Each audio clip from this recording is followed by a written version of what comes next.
Hello, everyone. Welcome again to another episode of Tides of Wildemount. Thanks to COVID, I will be self-producing tonight. And Julian we figured out a way for him to produce virtually, but tonight he's dealing with some personal stuff. So I will be producing and DMing all at the same time. We'll see how this goes. Be kind on me, cast. I know you can hear me in the background here. Please. But it should be a good night. Last session, tons happened, and we're very, very excited. Let's get through some quick announcements, and we go from there. First of all, I want to thank Dungeons & Dragons, of course, for creating this incredible, fun game that we play week in and week out. Without this wonderful game, we wouldn't be here, so we thank you for that. We want to thank our main title sponsor, Syrinscape. You can check them out at www.syrinscape.com/RealmSmith. If you type RealmSmith into the search bar, you'll be able to actually search through all of the sound sets that they have that we created for them as well. So it is a fantasy player for your tabletop RPG games to give your games ambiance and sound effects and all of that really, really awesome stuff. Our other title sponsor is Hero Forge. If you head to heroforge.com, you can create your own custom miniatures for the tabletop. Most, I'll get to you, Cyra, I swear, most of the minis that our player characters have are Hero Forge miniatures. Cyra is being painted as we speak and will be done soon, I promise. I want to thank our product sponsors as usual, WizKids. We're actually using the Warlock tiles tonight on the table for some things. Dwarven Forge for all of the awesome terrain that we use on a regular basis. The fortress is actually Dwarven Forge that you can see in front of us. I want to thank Mithril Armory. Joel will get you to talk about that in just a second, but they're also sponsoring our Natural 20. So anytime there's a Natural 20 roll, you will see this animation. It is for their Stoneheart Kickstarter, which will be launching next month, Joel? Yes, that is correct. Disembodied Joel voice. And what do you have going on right now? You know what? I'll do this real quick. We'll say hi to the cast real quick. And then, Joel, just tell us what you have right now. You guys have a Kickstarter that's going on as we speak, and it's funded at 647% or something like that? Yeah, we're 640% funded for our Kickstarter called Tile Formers. If you go to tileformers.com, just as it sounds, you'll be taken to the Kickstarter page, and it's these really, really simple magnetic tile system for building terrain, and probably the easiest system that exists, we believe, to build fast terrain that's totally versatile, that you can use in all. Versatile. See what I did there? Versatile. Yeah, that's how good it is. Even puns work with it. Thank you, Joel. So they can check that out at puns not included. Yeah. Included. No. We'll include the puns. Oh dear. That's not a stretch goal. You know, it doesn't get punnier as you raise more. Okay, bye, Joel. But yeah, tileformers.com, you can check it out there. It used to be called something else, but they changed it midway, so just in case you're confused about what it is, we're very excited for them and their success so far. Beetle and Grimm's, we were giving away a Rime of the Frost Maiden silver box once we hit 7,500 followers, so please, if you haven't followed yet, please follow us, and you will be entered into the giveaway as long as you're a follower when we do the draw, when we hit that number. Also want to thank D&D Beyond. We are powered officially by D&D Beyond. We use their encounter tracker, their combat tracker. For all of our character sheets and all of our NPCs and monsters, we use D&D Beyond digitally for all of that. Tonight, we are giving away a Rime of the Frost Maiden digital copy for your D&D Beyond experience. All you need to do in the chat is type Icewind, all one word, ICEWIND. You enter it more than once, you will be disqualified, and then we will do a draw at the end of the show for the winner of that awesome book, because it's pretty awesome, and thank you for D&D Beyond for your continued giveaway support. Our official charity for this season is the Critical Role Foundation. You can check them out at critroll.com/foundation. Matt Mercer and the wonderful people at Critical Role have given us this incredible world that we play in on a weekly basis. And so we want to give back to their awesome causes. And so please go and support them there. If you're interested in joining our Discord server, you can do that for absolutely free. And then to enter into our roleplay channels, which actually affect the live stream, and the live stream affects those channels, and they go on quests with our Smith Guardians. You can check it out. The links are in the chat. And if you subscribe at Tier 1, Tier 2, and Tier 3, you get different perks for those roleplay channels. So you can check that out. Want to thank our Smith Guardians, who are our quest givers, our moderators, and those that take care of everything on a weekly basis for us. They are awesome, and we can't thank them enough. Tomorrow night, if you want to learn more about what I was thinking during this session, or how I dealt with the craziness that's going to happen later this session, you can check out Behind the Screen. That is at, oh, I almost missed it. Behind the Screen, that is at 8 p.m. Eastern tomorrow night. It is an hour of Q&A and me kind of walking through my process. Tomorrow night, I'm going to dig into some of the things that I think about while setting up encounters and so on. So check that out. And then on Thursday, it is Player's Table with Joe Auge. That is also at 8 p.m. Eastern, and he takes a player's look at what happened last session and throughout the season thus far. If you enjoy what you're seeing today, either on VOD afterwards on YouTube or during our live stream right now on Twitch, please consider following and subscribing. If you do, this will go off live. If you're on VOD watching after the fact on YouTube, then make sure that you subscribe and hit the little bell icon to let you know, or to find out, when new content from us is uploaded. Without further ado, I'm very, very excited for, I think it's episode 9 of Tides of Wildemount.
All right, we are back. All right, quick recap from last episode before we dive right in. A lot happened. I was trying to give Noura a recap before the session, and I couldn't quite remember everything that happened because so much happened. So, you guys were camped out at the beginning of last session on the mountainside on Broken Bank. You heard a twig snap 2 sessions ago at the end, and then realized that was Borth, a member of the crew of the Wave Chaser. And those of you who have been tracking along with us throughout the last 2 seasons would know that the Wave Chaser is the ship captained by Snow's sister, Three Earrings. He quickly told the party that Three Earrings was captured by the Zalezo in an attempt to turn her over to the Clovis Concord at some point. He then said that as soon as the party and the Wave Chase, the party was considered enemies of the Revelry, then he also put a bounty on the Wave Chaser's crew as well to be brought back for questioning. At that point, Three Earrings decided to take off, making a stop in Broken Bank before heading inland, unfortunately at that time being captured. The crew spread to the wind, and Borth wouldn't give up on his captain, and not necessarily knowing what to do, was happy to see and hear that the Seditious Six had arrived in Broken Bank. It could potentially help him. What's our name? What's that? What is our name? The Seditious Six. That's right. Remember it. It's on posters. It's on posters. Posters like this. Look at this, me self-producing. 900 gold per head. All right. You all talked about what you wanted to do, and it was decided at Borth's prodding that you head to the garrison potentially and free 3 earrings, potentially by force, but he suggested that maybe you canvass the area. You spent the better part of the day kind of looking, watching to see what would happen.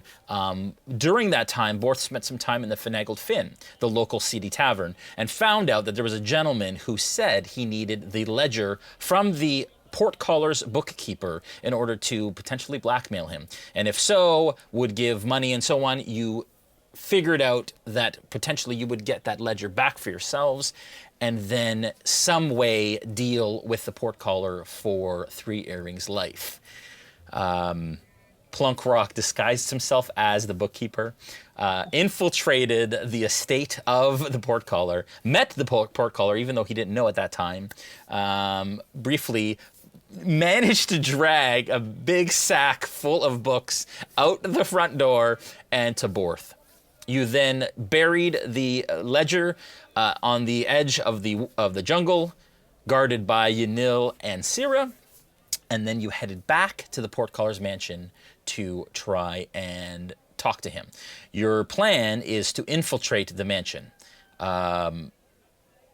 Looking still like the bookkeeper, Plunkrawk and the rest of the party, not including Yanil and not including Cyra, approached the front of the estate and were kind of discovered by a guard who quickly was befriended by a spell by Bacalhau.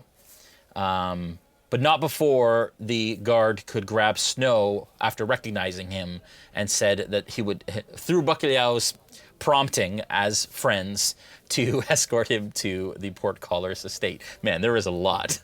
There's a lot. You guys got to the estate. The guard recognized the portcollar to your happiness, because you weren't sure if that was a portcollar or not, and said, I had thought that you had turned in for the evening. And that is where we leave off this evening. The sun is just setting. The 3 of you, Snow, Bacalhau, and the soldier, have greeted the 2 guards. The 2 guards kind of stood out in front, sort of blocking the way a little bit. Plunkrawk, you are in the back as the gnomish bookkeeper. The portcollar, keep calling the mayor. The portcollar is beside you, and then Borth, Bolt, and Gaziel are kind of going off the side there, kind of arm in arm, singing as if they are drunkards, kind of carrying on their merry way. The streets are still fairly busy. The nightlife starts to pick up around this time. What do you do as the guards say that to the portcollar? I would like to dismiss the guard that's escorting Snow. So I'd just like to turn to him and say, I think the portcollar would take it from here. You can go back to your business. Give me a deception check. And I'm going to say that with advantage because he is your friend. Fair ruling, DM. That's a 12. Yeah. So he looks at you kind of confused, and he says, dear friend, I don't think that's the best idea. I don't take orders from you. I want to make sure that he gets safely into the estate where you said he needed to go. And he kind of looks confused. He looks back at the guard. He looks back at you. I just don't want to waste your time. It seems like there's other guards here, and probably your post is empty now. He looks at the other 2 guards, who now kind of stand out in front, like that. And he says, can you take it from here? And the other 2 guards kind of look around, look at the numbers behind you, see the mayor, see the bookkeeper, and nod. And that one lets go of Snow and kind of turns to walk away. Good night, friend. The guard, so we're going to do that. So he's going to turn, and he's going to start walking back this way. The guard in front immediately goes to grab Snow's arm. Snow, do you allow this to happen? Yep. Okay. And he takes him by the arm, and they kind of pull him close. The one on the left here, or on my right, I should say. This one takes Snow by the arm. The other one kind of steps out in front a little bit and says, and looks back at the mayor, and you can see him, or the portcaller, sorry, and you can see him kind of doing the math in his head, and like realize, okay, he's out here, he was in there, don't understand. Why is he with the bookkeeper? And he's kind of, surmising the situation and trying to understand it. At which point he says back to the portcaller, "Sir, where is your security detail? And had you not turned in? I didn't get word that you had left." I believe I can answer that. I worked a little Shut bit up! of magic. And you Well, you get an elbow in the side. Cool. Son of a bitch. Didn't see that one coming.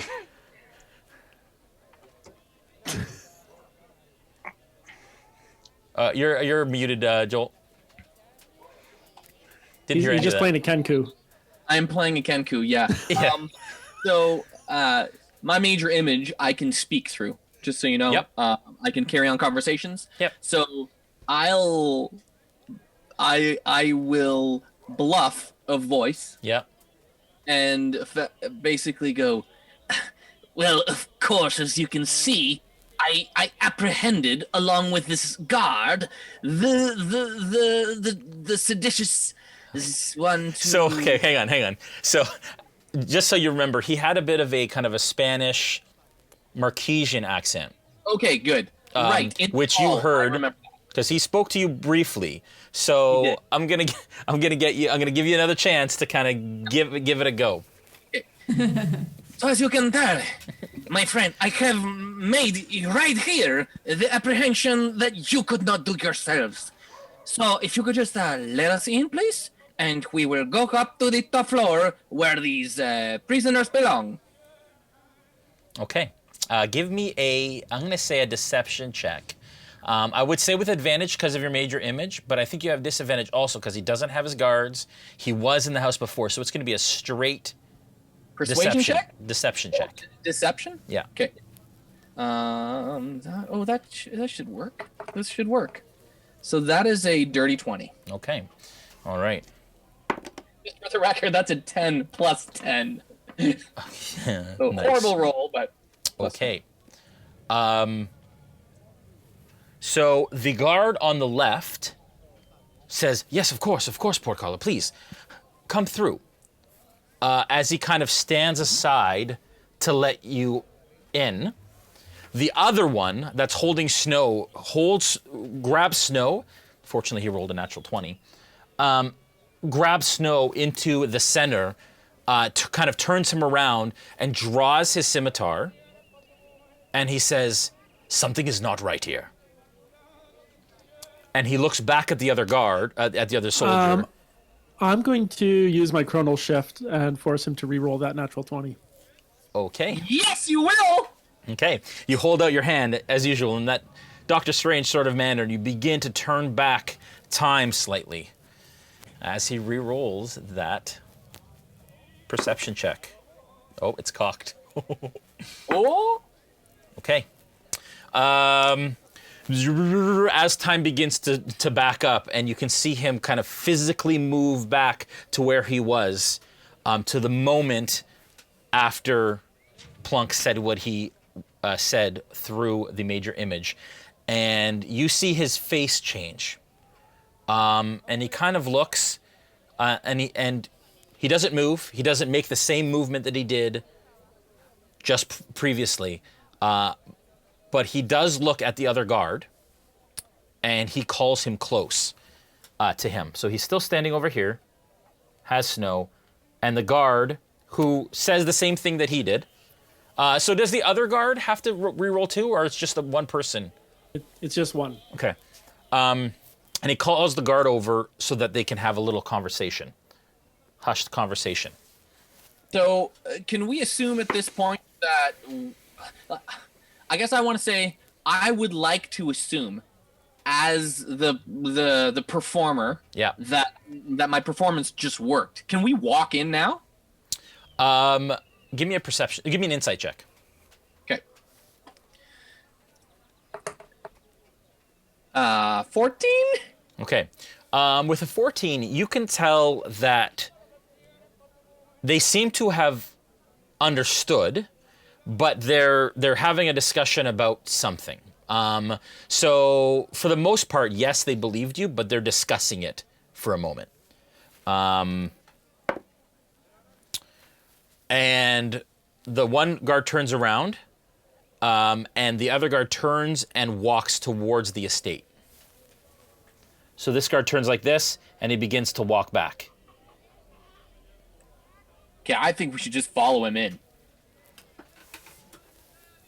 Okay. I'll tell people as the major image. I'll say, let us proceed. Okay. That was French. Yeah. Yes. Go forward.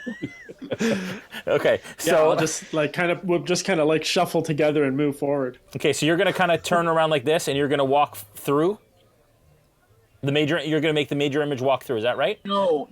I'm staying my course, but I'm suggesting to everyone, guys, let's just go in. Obviously, I'm supposed to be here, and so my major image is convincing people. Let us proceed. Okay.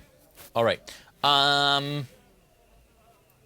Gaziel, what are you doing during this time? So you and Borth have kind of walked off along the road with Bolt. And Bolt, this question goes to you too. Do you guys continue down that street, or what do you want to do?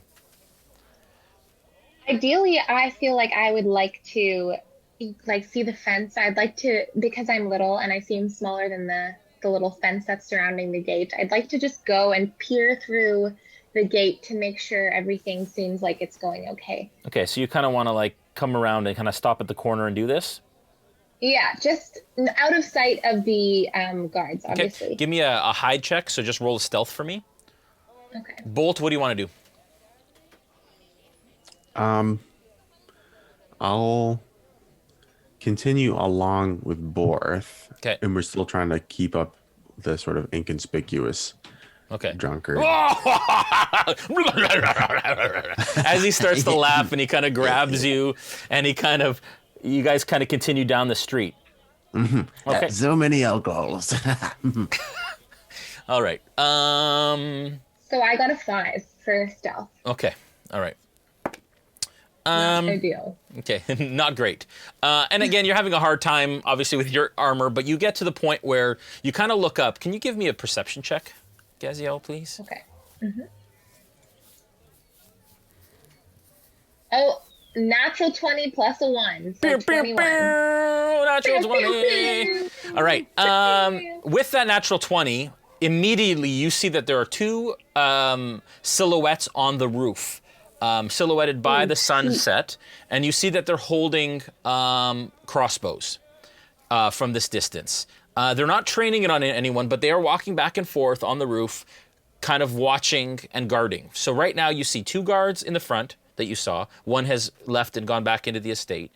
You've seen 2 on the roof, and with that natural 20, I'm going to say that you also have not got any attention from any of those guards either. So even though your stealth wasn't good, I'm going to say with your insight, you kind of were able to sort of pretend like you're just doing your thing.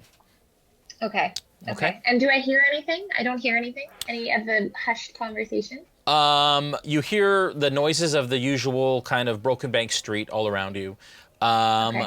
You do hear the guard go inside and start to have a conversation as the door closes. But that's pretty much all you hear of relevance. And you hear Borth's loud. Borth's loud. Yeah. Okay, perfect. Okay. All right, let's go back to Cyra and Yanil real quick. So you guys are sitting in the tree line. There's a bit of a clearing. You know that the ledger has been buried at the base of one of the trees nearby. You know where that is, but you've all done a fairly good job of covering up where it's buried.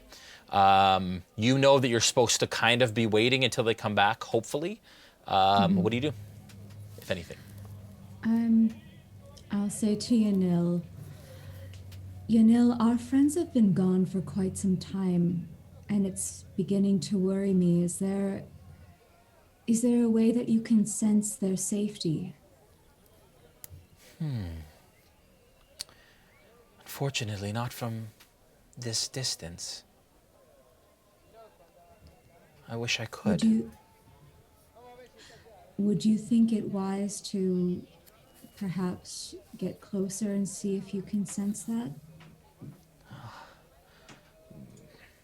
Bacalhau seems to understand these things, and he has told me to stay here. Do you think the ledger would be safe?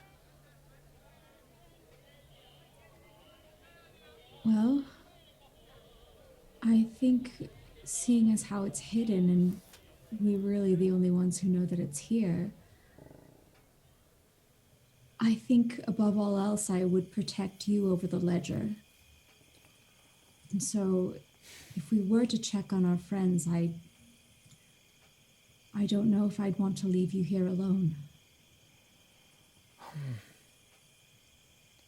Well, perhaps maybe we just get close enough so that maybe I can communicate with them somehow, just to make sure they're all right. If we could, I'd really like to, because it's really beginning to worry me. Okay, persuasion check, please. Okay. 18 plus stuff. 21. Nicely done. All right. All right. Yes, I think that's a good idea. I think we should check on them and see if they're okay. Do you have any way of disguising yourself or being hidden in any way? She pops her head into her shell. Ooh, Is that what you mean? No. Although lovely that you could do that. I was thinking more along the lines of if you could become invisible or... No, I don't have anything like that. Okay. Well, then it wouldn't make sense for me to do that. Can I come out now? Oh, yeah. Yes. Please do. She pops her head back out. But this is exciting. I haven't had this much adventure in, 4 centuries. Well, you were in a cage for quite some bit, huh? Long time. Well, very long time. This is the goodest time of any, and I absolutely believe in you. Okay. Wait a second.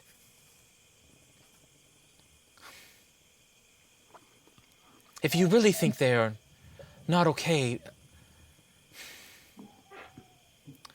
I like to not use my greater abilities, but I have the ability to scry on them if you'd like me to. I can only scry on one of them and find out maybe what they're up to. If you think it's wise, then yes. All right. Okay. Who should we spy on? Spy? Or scry? Yes. You know, like Spy? like a spyglass. Like look at them from a far distance. Well, there is your love interest, if you are. I've only heard, actually, I don't think we have ever had a chance to speak just between us about Bacalhau, but It's true. perhaps see what he's doing. Okay. I like that. And she closes her eyes. And you can see her eyes kind of like roll in the back of her head as she closes them. Bacalhau, I'd like you to make a wisdom saving throw, please. All right. 23. Okay. So you can feel that you're being scryed upon. You can sense that there are eyes on you, like somebody's trying to see where you are. Do you allow this to happen? Yeah. Has she used this on me before? No. I don't think so, eh? No. Give me an insight check, though.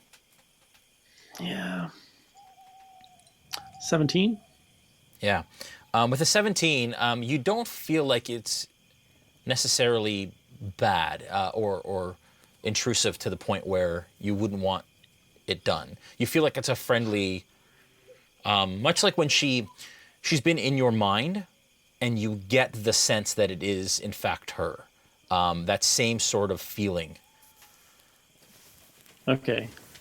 So it wouldn't be something that, like, my master would have done in the past that... Like, No. I can tell that it's somebody friendly. Because you've sensed her presence in your mind before, Okay. you absolutely sense that this is her trying to kind of find out and watch where you Okay. are. Then I guess, although being scryed on doesn't really sound like something I'm into, but if I would slowly let the guard down, I guess, to see kind of how far this probe goes. Okay.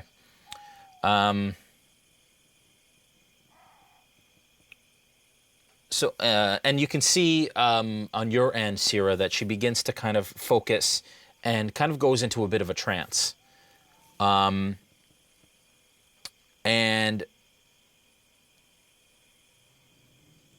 after a number of minutes, she continues to do this. We're going to go back to the party at this point. Bacalhau, you can feel that you're being watched. What do you do anything further with that? With that, no, I would just slowly allow it to happen, I guess, as long as I don't feel like I'm in any danger. Yeah. And I think we're starting to kind of usher ourselves towards the door at this point. Okay. All right. So you're going to lead the charge towards the door?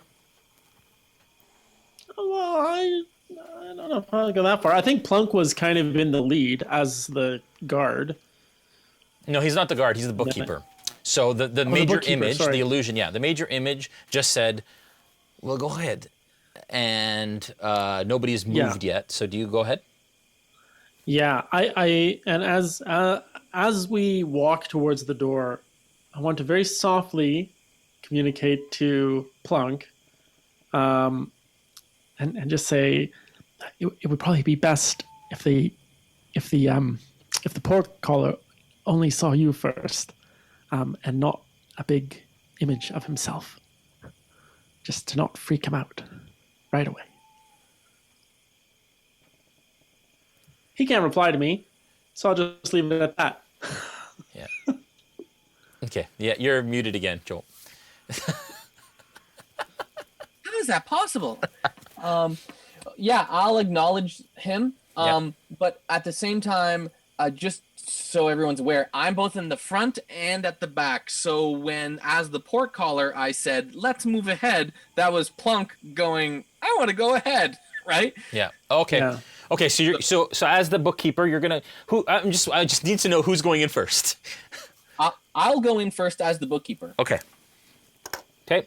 And I'll be behind, like kind of right behind Plunk. Okay. So the guard watches as he's holding snow. He watches the bookkeeper go in. So we're gonna go 5, 10. Is he 15, holding 20, snow outside? 25. What's that? Is he Yes. Well, he's holding snow right outside? here. Yeah. Okay. Right at the gate. And then as you start through, Bacalhau, he kind of steps forward a little bit, holding snow still, and puts his hand out to you, like halt. And then he looks at the mayor and he ushers the portcaller through. Could I actually, I'm about 30 feet away, right? Yep. Could I use my command spell on the guard? You can absolutely try. Can you read All that right, spell well, I'm for gonna everyone at home, just so they know? Yeah, so you speak a one-word command to, well, would they be considered a creature? No. Yep. Okay, you speak a one-word command to a creature you can see within range. The target must succeed on a wisdom saving throw or follow the command on its next turn. What's the your... spell has no effect if... Go ahead. Yep. Go ahead, sorry. The spell has no effect if the target is undead, if it doesn't understand your language, or if your command is directly harmful to it. Okay. And what's the DC on that? The DC on that... It should say at the top of the spell there what you need to... Wisdom 15. Okay. Unfortunately, the guard rolled a 16. Does it say what happens? Does it say what happens if it fails? I just think this spell has no effect if the target's if the target fails. No, I don't see that. Okay. The target must succeed or follow the command on its next turn. So I guess nothing happens. Okay. Let me just take a look right here real quick. Darn.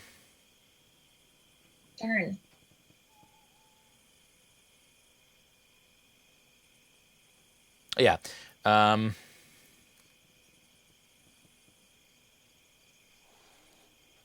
Yeah.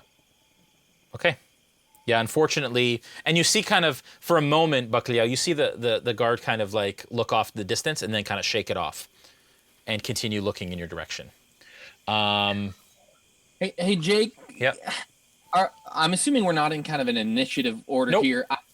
So can I just, in light of the fact that the guards who are effectively the portcaller guards in this building are not listening to me as the mayor, I'm going to respond to them and go, did you not hear what I just said? Let us through, or I cannot deliver the prisoners to their rightful place. Do you like your jobs at my home's gate? Intimidation check, please.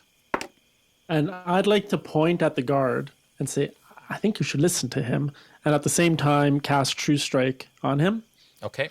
Which I point a finger at target in range, and it grants me brief insight into the target's defenses. On my next turn, I would gain advantage on my first attack. So I get a +5 on this, but it is a natural 20. Oh, very nice. Wow. Okay. All right. So at this point, okay, so you have True Strike, and you know its defenses? Natural defenses and what else? Yes, I gain insight into the target's defenses.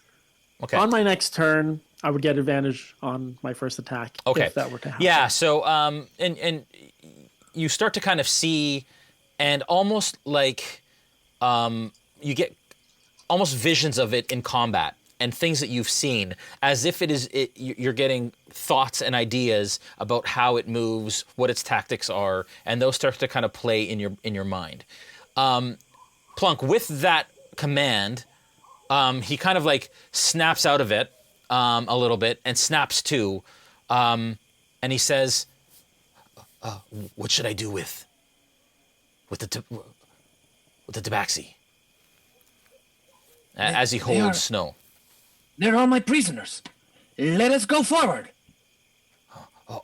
And he takes his hand off Snow, and he kind of like steps back a little bit. Snow, you are now open. Who walks through? Bacalhau first? Yeah. Okay. I'll move forward. Okay. At this point, Plunk, you are at the door. This guard is already inside. Bacalhau starts across. Snow, are you following? Yeah, I'm still pretending that I've been charmed or something along those lines. Okay. So I'll just follow as though, I've been kind of charmed and a little confused. Okay. Plunk, what do you want to do with your greater image? I'll have him follow us in. Okay. So we're going to say you guys are about there. Gaziel, you see this all happen. You see that they have now been let through the gate. What do you want to do? I would like to... Where is the guard? Is he letting people through right now? Yeah, he's right here. He's on the other side of this. He's just right behind the thing? Yeah. Okay. I am going to stay where I am because I think sneaking in would be too suspicious. Okay. At this point, Borth stops Bolt and kind of looks behind. You guys are just like half a block up looking back. And he says, boy, perhaps we circle around the other side. All right, lead the way. All right, and he starts he heads up the side of the estate and starts towards the back. 5, 10, 15, 20. You guys aren't quite. You guys are basically at the side of the building at this point. All right.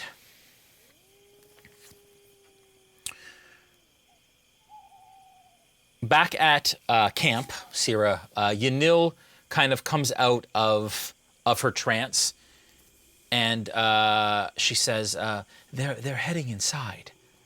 They've been let through at the gate to the estate, and Bacalhau is nearing the door." Did you get any sense that they were in danger? Not yet. No, I can keep watching. I just think they are putting themselves in a dangerous situation, so I do think we should make our way. What do you think?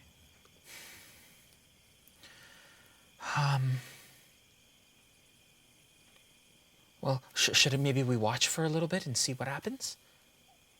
Sure. If you think that's best. All right. But All right. And she closes her eyes again and continues the scry. Okay. All right.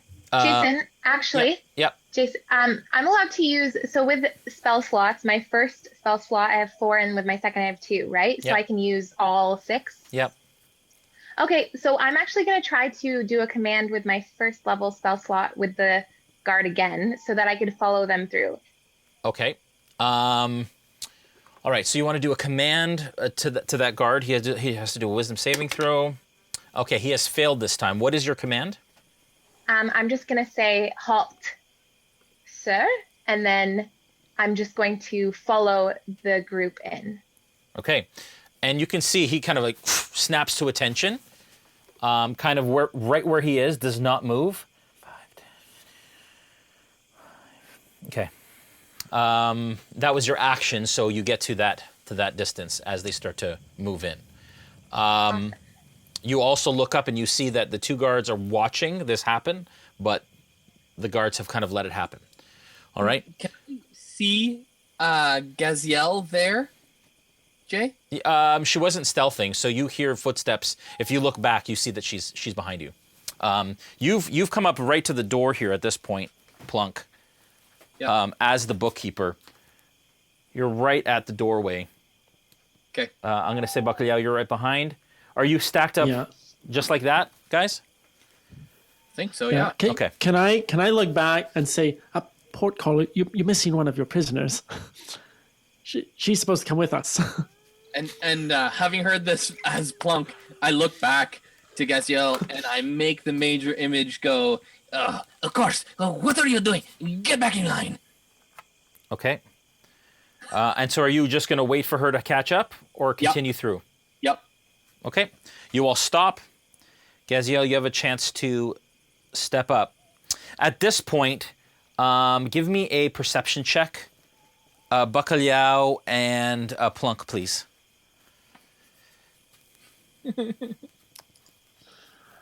Come on, perceive, my friend. 13. Oh, come on. It's just too good. It's natural 20 again. But this time, I would like the Stoneheart natural 20 animation, please, to show up on the screen. Yes, sorry. Oh, I love that. I love that animation. Oh my gosh! Oh, so nice. So nice. Amazing. Okay. At this point, sorry, what was your roll, Bacalhau? 13. Okay. With a 13, you hear movement just inside the door.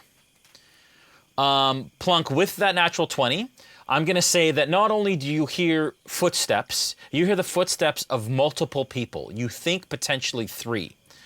You also hear the voice of the portcaller on the other side of the door. and like right at the other side of the door as the door handle begins to move. I'm going to say with the natural 20, I'm going to allow you a chance to do something. Okay. In So that split second. I'm going to have the major image run up beside me. Yeah. Okay. I want to do this like a properly done After Effects animation. Okay. You won't even notice. Yeah. That as I'm opening the door, almost like behind the door and in front of the door, the behind door image disappears, and in front of the door there's this guy, and it just looks like a weird thing. You know what I mean? No, I don't. What do you mean? So It's a sleight of hand trick. yeah. I'm bringing attention. I can hear the guy. Yeah. On the other side of the door. Yeah. So as I'm opening this door, I'm going to bring attention to the guy behind the door. I'm going to have the major image kind of run up to the side of the door and kind of disappear behind the door. Oh, okay. So you're gonna make your major image kind of go to here. Yep. And disappear or stay. Basically, he's going to go.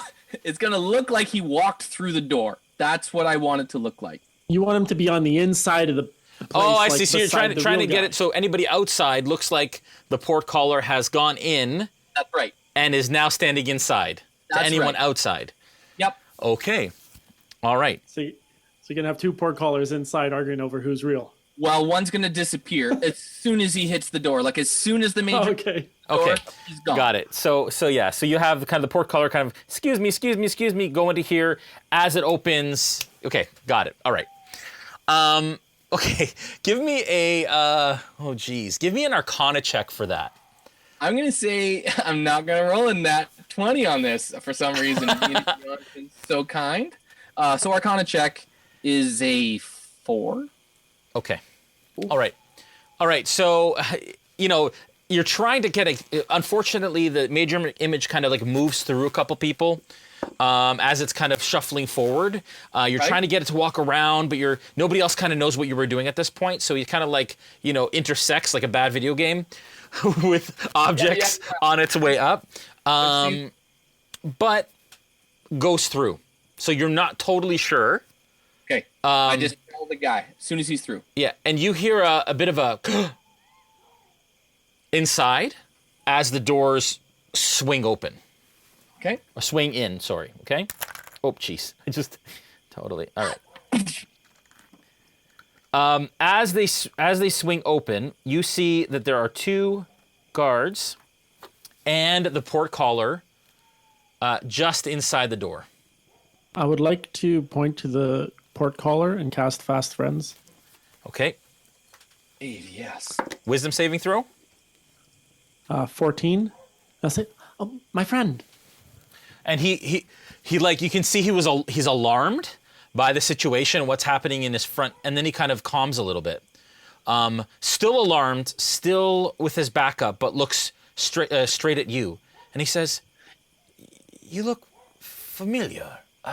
Do I know you?" Yes, I think we had a drink together once. The bookkeeper needs to speak to you in private, very urgently. Why is there all this commotion outside my house? I'm trying to Drunkards. turn in for the night and have a dinner. Very sorry. Just a quick word, and we'll be on our way. Okay, come. And he points to the bookkeeper, and he says, tells the bookkeeper to come in. Okay. I do it. And the guards kind of look at each other. And you can tell that they're standing their ground, but they're listening to the portcaller and his demands. The guards kind of step aside a little bit. You are able to walk through. Plunk, where do you go through to? Yeah, I'll go through to where the portcaller is so that I can speak to him. Yeah. Okay. All right, so you You step can't in. even speak to him. Don't worry about it. We got Okay, this. so I'm all gonna work out. the one guard steps aside.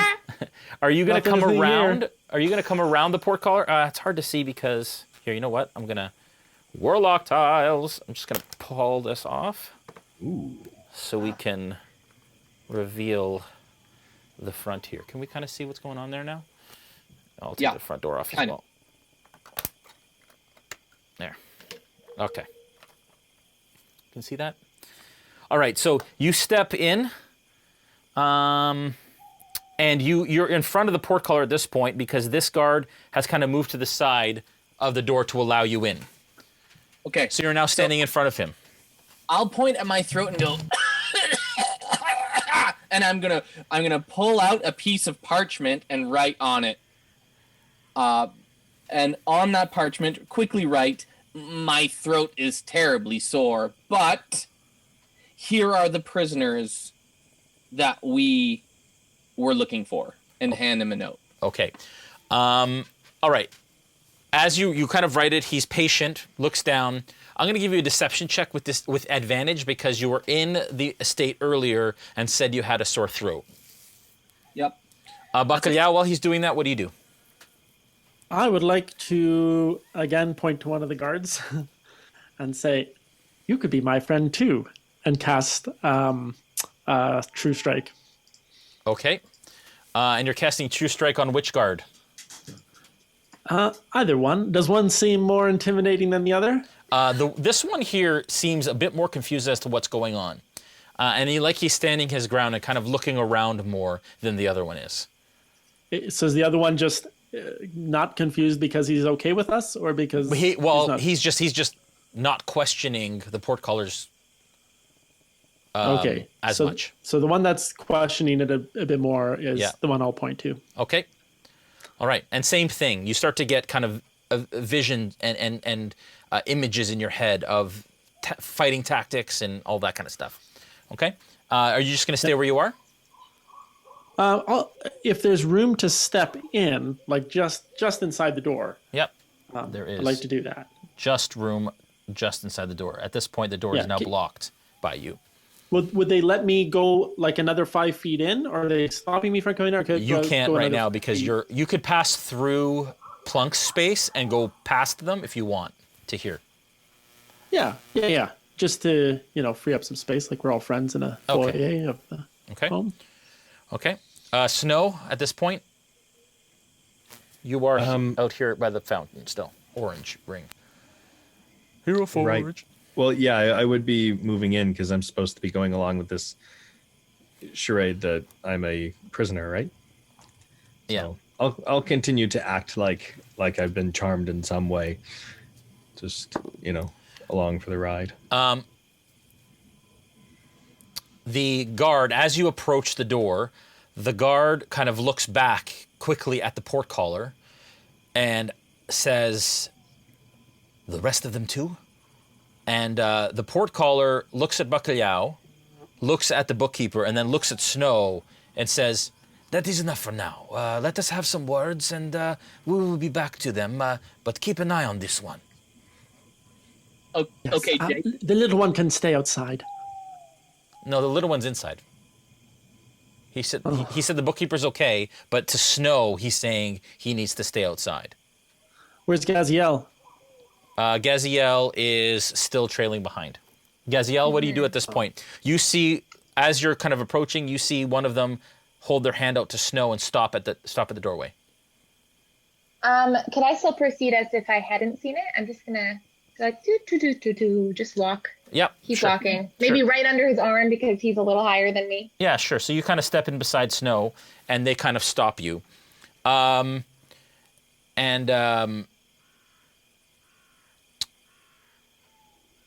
at this point, the portcaller looks at the guard that's holding the door open and says, like this, and does like a little nudge signal towards Snow and Gaziel. And the guard kind of steps in front. And when he does that, the guard at the gate also kind of perks up and looks over and starts to kind of move its way towards the doorway. Okay? Okay. I want to say, what's the matter here? We're just following orders. That's all. And the portcaller says, turns to you, Bacalhau, as your friend, and he says, "Why would you bring them here? I don't understand. Why are they at my estate? It is very dangerous. These are wanted I criminals. yes. I heard there was a reward for them. Or are you here to collect? Perhaps. Okay, he says, please, shut the door. Before he answers, Yeah, can I cast a message to Bacalhau? sure. You start to do that as the guard that's in front of the door kind of starts to push Gaziel and Snow backwards into the kind of front area. Gaziel and Snow, do you allow them to usher you back a bit into the courtyard? Yeah, I do. I'm Okay, so not there is, aggressive in any way, shape, or form. yeah, there is now a guard behind you and a guard in front of you, and this guard stands here. He closes the door behind everyone else. So now it is only the bookkeeper and Bacalhau in the thing, and the guard inside turns kind of at your shoulder of the bookkeeper. Go ahead. Before the door is closed, can I kind of get a sense of just that inner front area of the door, so that if I need to, I can manifest an echo within that perception space? check. Okay. Well, yeah, you know what? Unless you're looking for anything specific, there's a door to the right, just inside the door. There's a door to the left, and then there's a double staircase that leads up. Okay, I wouldn't be able to see it, but I just kind of want to get a sense of this, like you get a sense of the size of the space. With the sound of whatever reverberation in the room or anything coming through the door. Sure. Just to know. Okay. Yep. Okay. Bolt, you and Borth round the corner at the back, and you're able to come around to this far corner, and you're still continuing kind of around the back of the estate during this time.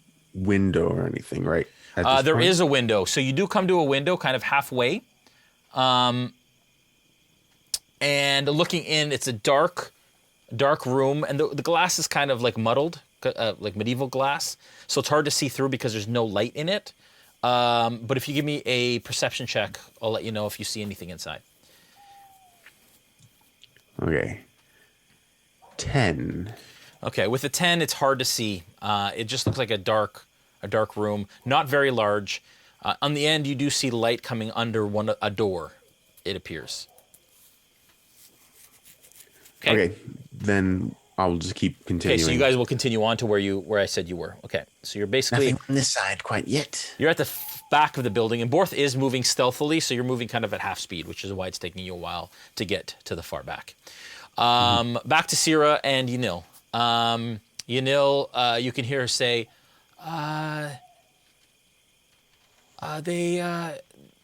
they're inside. Two guards came out and stopped Snow and Gaziel, and they don't look in danger. The portcaller allowed them in. I think we should get closer just in case. Well, all right, if you say so. In case anything happens. Yes. Because I never lead a sister in battle unarmed, I'll take out a very ornate dagger and hand it to her. She says, "Oh, it's okay. I can handle myself." I'm sure you can, but I would like you to have it. Oh, okay. And she kind of grabs it by the hilt like this and kind of drops it into her sack at her side and kind of closes it. Thank you. Okay, and I'm assuming you guys head out. Yep. Toot sweet. I'm assuming you're dashing at this point as well? Yes. Okay. Getting there as close as I can. Okay. All right. Or as fast as I can. Yep. Okay. All right. Inside the estate in the foyer, the portcaller turns to you two and he says, I understand what you're trying to do and I appreciate you coming to tell me, but bringing criminals here, not a good idea. You should have taken them to the garrison. So to that, I will take another parchment of paper out and write on it, can I speak to you privately? And hand it over to the portcaller. And he kind of looks at me and says, "You are passing me notes. Isn't this private?" Pointing at my. I think that we should go to a room where we can speak privately about the prisoners. Is there more to know? Yes. Very important things. All right, please, come in here. And he opens the door just beside, and he looks at the guard, and he just kind of like watch the door sort of situation. You hear movement upstairs, and as you're kind of crossing the foyer into this room, you hear what sounds like the creaking on stairs, and another Zalezo stands at the top of the staircase as you're kind of heading into the thing. Just to give the idea that in fact, there are multiple Zalezo in the house. So far, you've counted 1, 2, 3, 4. And you can hear more footsteps upstairs. And the 2 on the roof. 5, 6. Okay? We just got raided. Yeah. Thank you, everyone, for the raid. Ooh, I wonder who that was. Awesome. Supergirl 1321. Who is that, sorry? Supergirl 1321 is raiding with a party of 11. Nice. Welcome, everyone. Welcome. And I don't have a producer, so I can't reset that. So it's just going to be yellow for a little while until somebody follows or subscribes. Awesome. Okay, so as we walk past the guards, I'm going to make sure that I cast True Strike as we walk past, and I'll just ask them like, "What's your name?" Or "You could be my friend." Like, and just kind of make sure that I'm pointing at them, saying a little phrase. Right. So the only 2 guards are the one in front of the door right now, and the one at the top of the stairs. And the one in front of the door, which room? You already cast it on. Okay, which room is he taking us into? This one right here, the one beside. Okay. So we're not walking past the one on the stairs. No, you're not. Okay. So you enter the room, and it looks like a bit of a parlor, like a sitting room. There's like a chessboard on a little table, some really comfy chairs, and he sits in the corner chair, and he asks you to all kind of join him and sit in the other kind of cushioned chairs. At this point, Bolt, from behind you, you see, and as he starts to light a couple candles and a lantern that hangs on the wall. Bolt, you see that a glow of light behind you as you and Borth kind of stop, coming from the window that you kind of just walked past. I think they just entered that room. Well, take us there, boy. Yes, be very, very quiet. And I will stealth my way just to the window, just to peek. Okay. Stealth check? To check. 13. Okay. All right.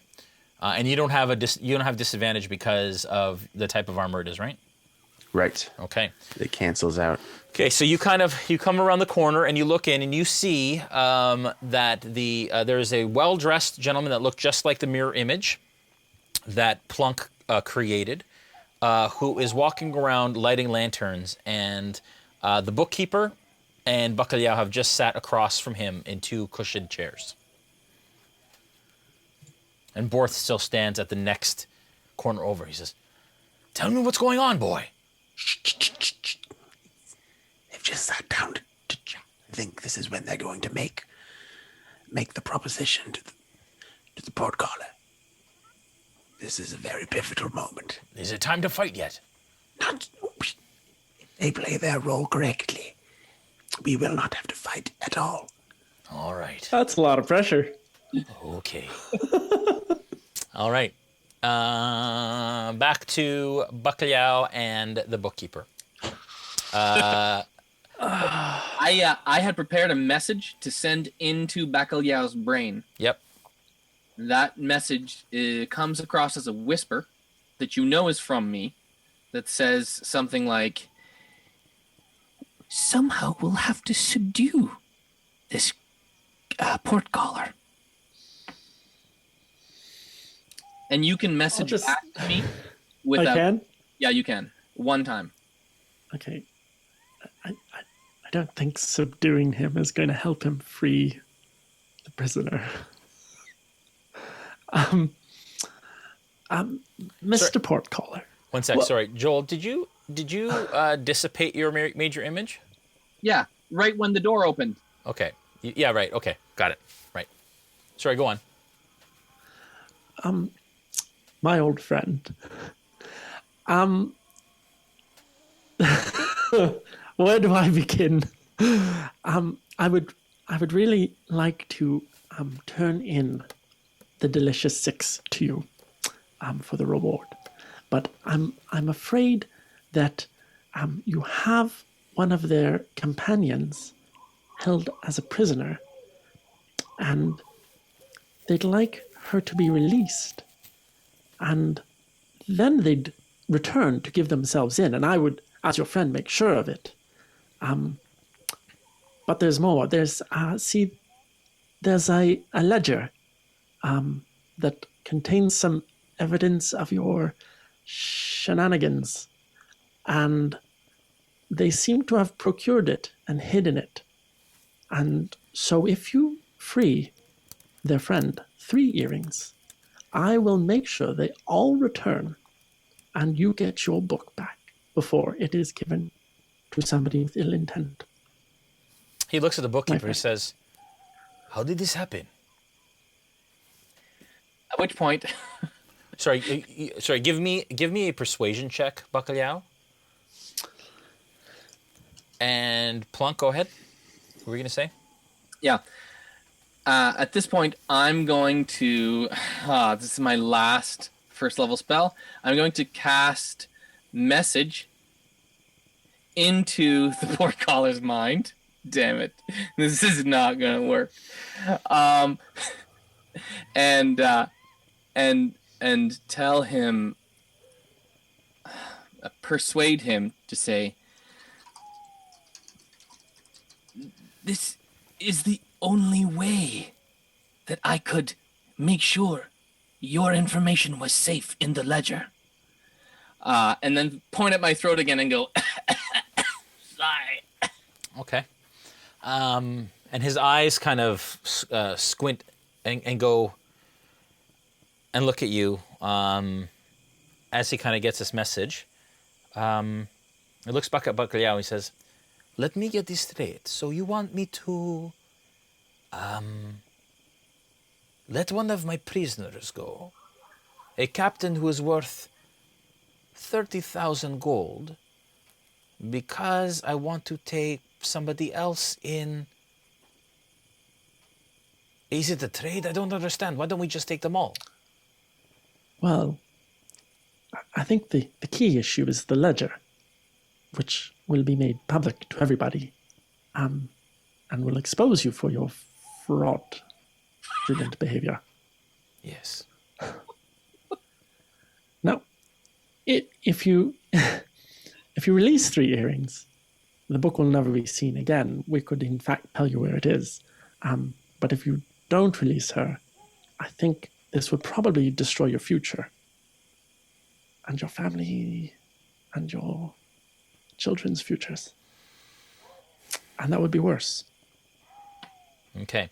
Friend. At this point, according to the rules of Fast Friends, if you ask him to do something, you can set the target to a task. If you ask them to do a task that is against their usual whatever, they're allowed to make another wisdom saving throw to try and break the charm. At this point, you're asking him to release one of his prisoners in order to, get other prisoners. So what is that DC again? It's a 14. Okay. Immediately, he sits up straight, realizing that something is up. And I put he my hand immediately towards him stands and up. cast Chronal Shift Okay. to cause him to re-roll that. And I say, not so fast. And as he starts to get up, he sits down again. He's gonna make that check again. Oh, chronal ship. Come on. What was it again? Sorry. 14. Okay. As he sits down again, you end the chronal shift and you let the time stream go. And he again stands up, realizing what had happened, and yells, "Guards!" Okay. I'm going to cast deafness on him. Okay. Does he have a saving throw on that? It's Constitution 14. Okay. He fails it.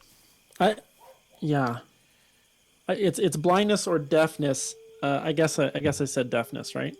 I'll allow you to switch it if you want. Okay, I'd like it to be blindness. Okay, so all of a sudden, he holds up his hands and starts to kind of put his hands out in front of him. He's completely blind. Plunk, I'll allow you to move real quick, to do something really quick. I'm going to do a charm person on him as well. As a second level. Okay. And that is a, just pulling it up here. Come on, charm person, where are you at? Must do a wisdom 15 saving throw. Meets it, beats it. Oof. And he starts to yell bloody murder. He can't see, yelling he can't see. At this point, one of the door smashes open. Bolt, you see this happening from inside as the Zalezo enters, seeing what's going on. At this point, you guys have to roll initiative. Mother of all things good and true. I did my best. Did I not take one more action, DM? No, charm was the action that you were going to take before he could close the distance. Okay. Snow? 21. Plunk? That is a 17. Bolt? 8. Bacalhau? 22. Gaziel? 12. Cyra? Oh, am I doing this as well? Yeah, sure. All right. Hang on. Sorry, I know this session is not so fun for you. 12. Okay. All right. Okay, Bacalhau, you are up first. As this Zalezo bursts into the room, his scimitar drawn, you see the shape of another one in the doorway, its shadow being cast into the room. What do you do? This is terrible. I'm going to, I'd like to move around to the back of the blinded portcaller. And I'd like to put my little twig to his neck and say, if you don't tell them to leave, I'm going to fry you. Intimidation check.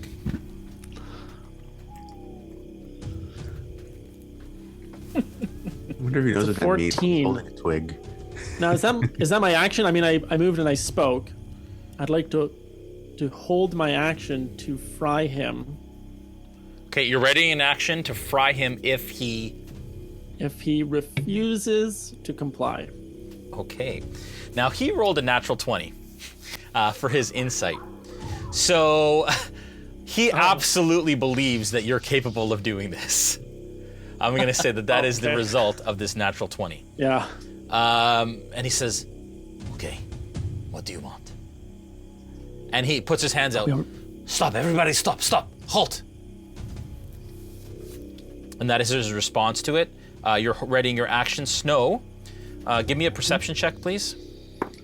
Yes. 12. You hear yelling from inside the house. Faint yelling. All right. Okay. It's not my turn yet, though, right? Yeah, it is. Oh, it is. Yep. Okay. With my bonus action, I manifest my echo on the other side of the door. Okay. And there's guards coming towards the door. Nope. No. Nope. The guards who are in front of you didn't. You heard it just before the guards did. Right. Okay. So I'll just kind of like take a step back, cross my arms, and kind of like lean against the door. Yeah. And I'm going to just stay like that until my next turn. Okay. But if they do anything, sorry. Yeah, so there's a guard in front of you here, and there's a guard behind you. You and Gaziel, this is in the way. You and Gaziel are kind of sandwiched between them. Sandwiches.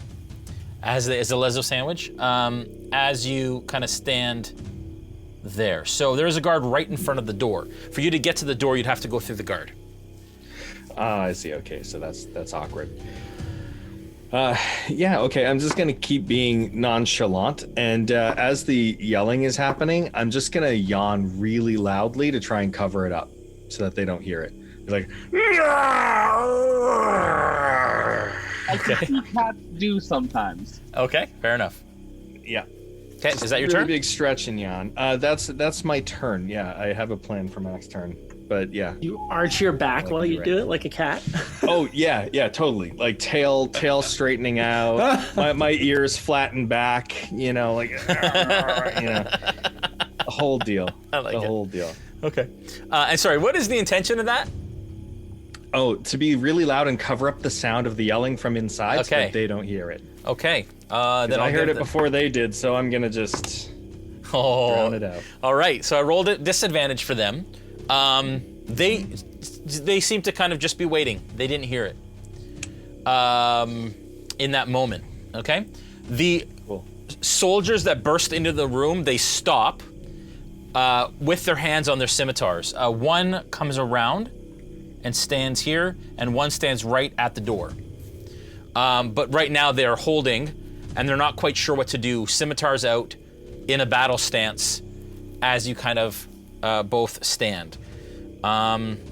You hear no movement otherwise, Snow or anybody else that's in the house. Okay. So we don't know that Bolt and Borth are outside the back. There's been no signal of them back there. No. Okay. Plunk, you're up.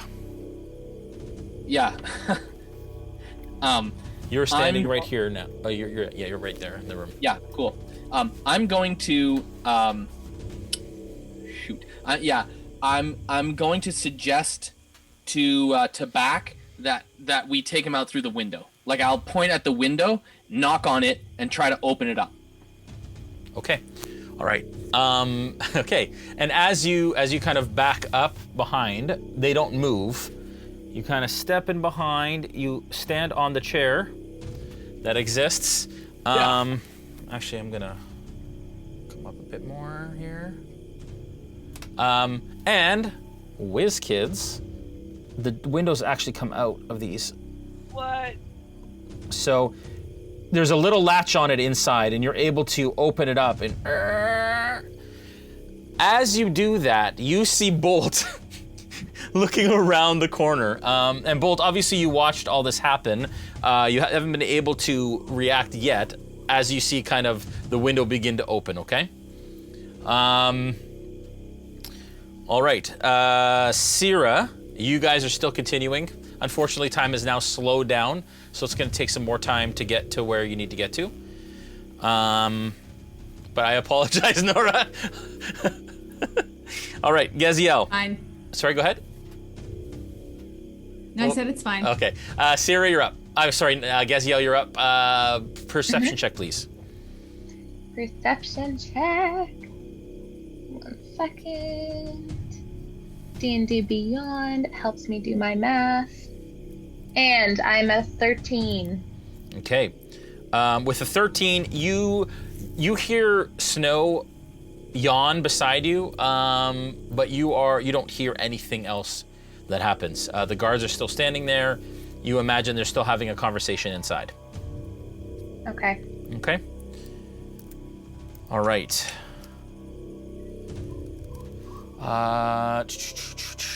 Bolt, the window opens up out in front of you, and you can hear the latch starting to go. I will allow you actually to react if you'd like to that happening. But you can see it's the bookkeeper starting to unlatch the window and open it. Okay. I'm as soon as the window starts to open a little, I'm gonna put some resistance against it, and then just say to the bookkeeper, who I already know is Plunk, I'll say, did you use the ledger? Did you use the ledger as leverage? Yeah. Does he understand that we have it? No? Yeah? I don't know. And at this point, Okay. you hear a door open around the corner further around the house. I do? Yeah.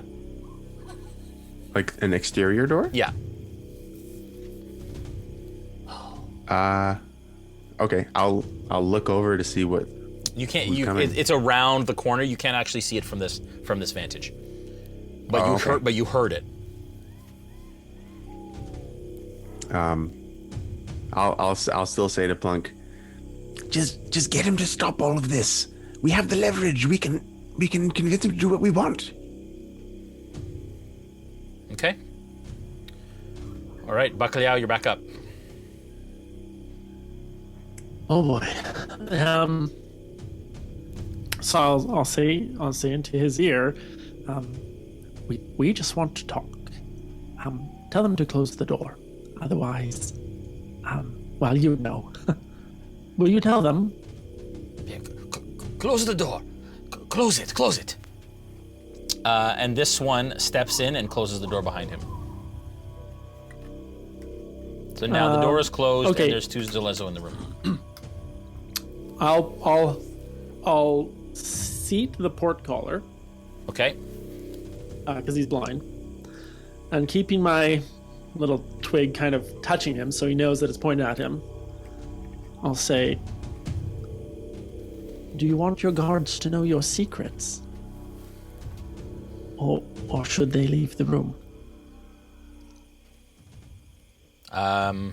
Yeah. He thinks for a second. Give me a persuasion check. Or intimidation. Persuasion, I'd say. A 15? Okay. With the 15, he says, guards, just go. Go for a minute. Wait for my signal. And they very hesitantly obey as they back out. And you hear, yeah, that's it. Okay, is that your action? That's your turn? Well, I just spoke. Yep. May I speak a little more? You sat him down too. I'll allow that to be a free action. You can speak a little bit more, but you're running out of time. I'm just gonna remind him.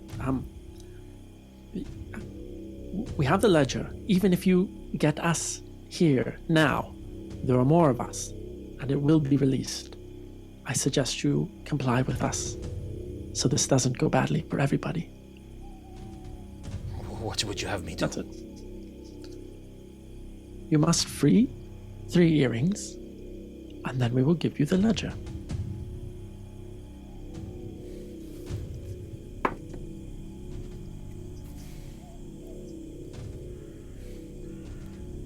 Wow. How would you imagine this happens? And then the 6 of you go free?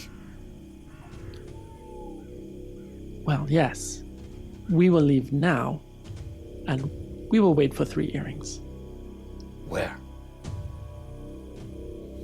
That's a good question.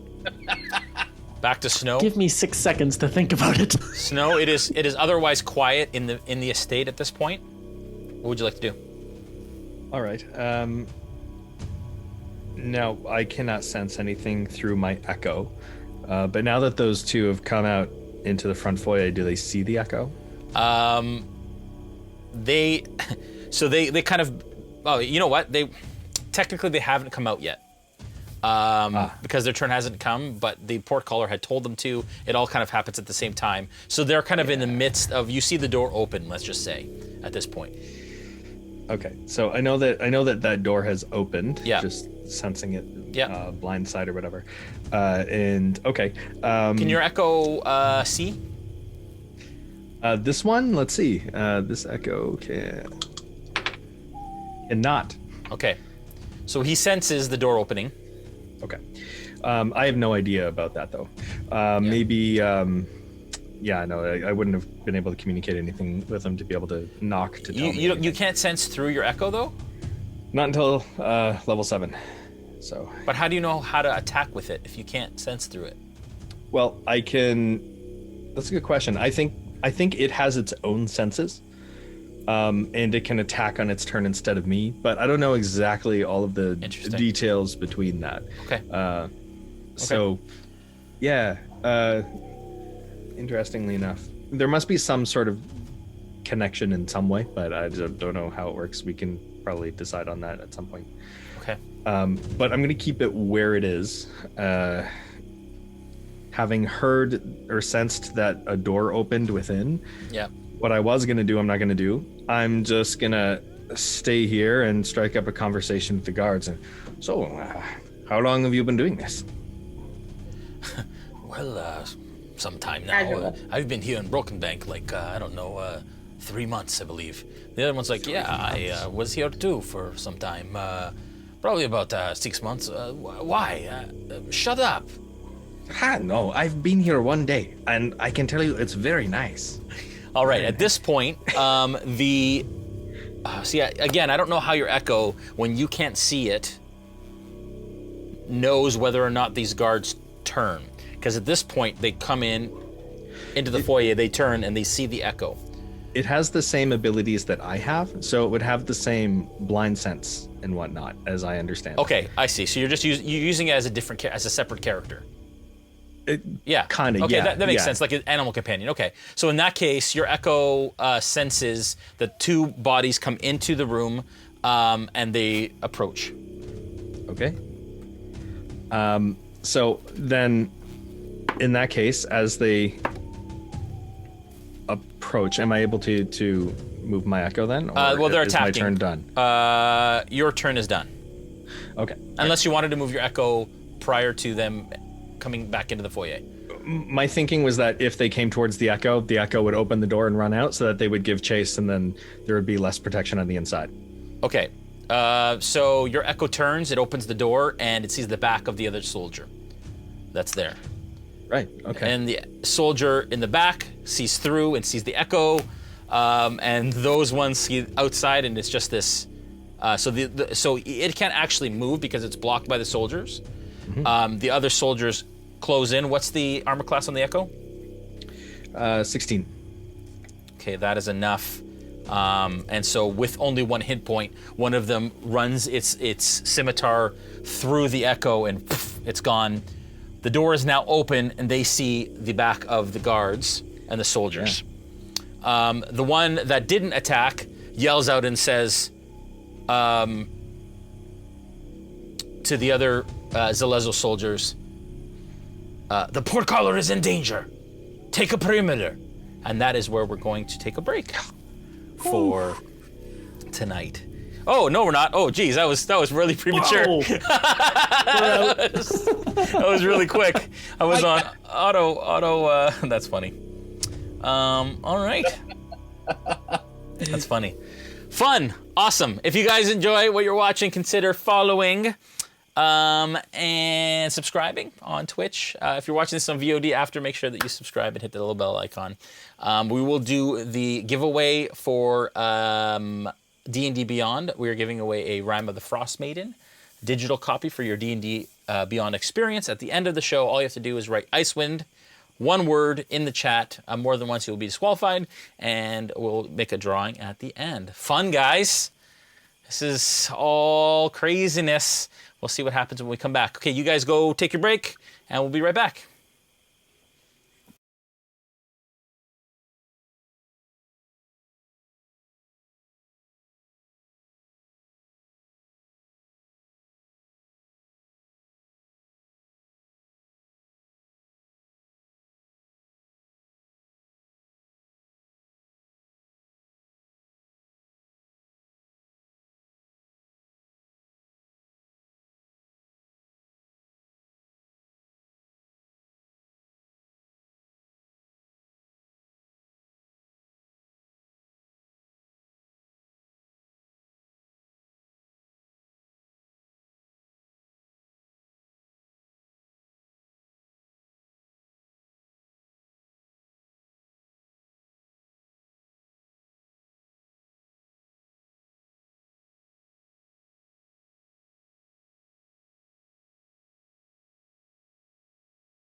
Let's do it. All right, welcome back. Okay, where we left off, the door was opened. The Zalezo guard soldiers inside yelled to the ones outside. At this point, one each of the ones outside try to seize Gaziel and Snow. Are you stopping them? I won't. Yes. Okay, Gaziel. Yeah, is that a yes? Yeah, I'm stopping them. Okay, give me a strength athletics check, please. Okay. She's a feisty one. Honesty. Strength. Feisty. Athletic check. Oh, I have a +5 on that, baby. Yeah. Oh, I only got a 6, so. Okay, they rolled a natural 1. So he goes to grab you, and you, because of your size, kind of duck, and he right over your head. So you were not grappled. That is their action. Snow, you get seized from behind, and they now hold, basically he grapples you behind both your arms and is holding you tight in a grapple. Here. This one attacked your echo. This one came over and yelled out the door. Sorry, I'm saying this one, that one, this one, that one. You can't see what's going on. And at this point, from outside, Snow, you hear footsteps, and Gaziel, you see 2 more Zalezo come down the stairs and rest on the landing with heavy crossbows out, and they level them out in that direction, in the direction of the door. And I still have.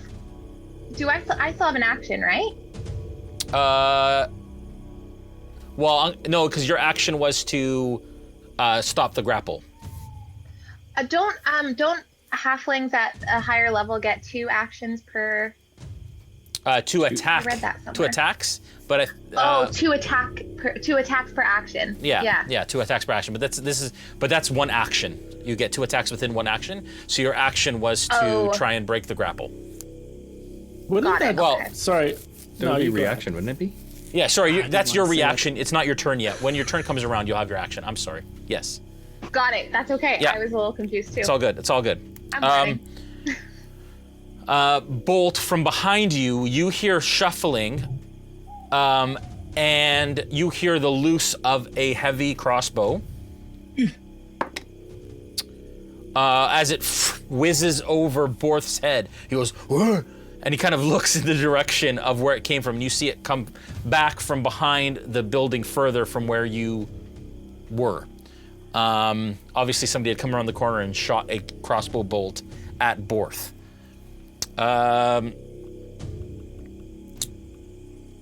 Also, above you, you hear the Zalezo guard on the roof level the crossbow at you two, Gaziel and Snow. One of them is going to let it loose. That's a natural 20 towards Gaziel. No. We don't need no death saves again. This is not going to happen for me. Gaziel the pincushion. That's 4 points of piercing damage, Gaziel, as a crossbow bolt rains down and smacks you in the shoulder from above. Okay. Great. Plunk, you're up. I'm going to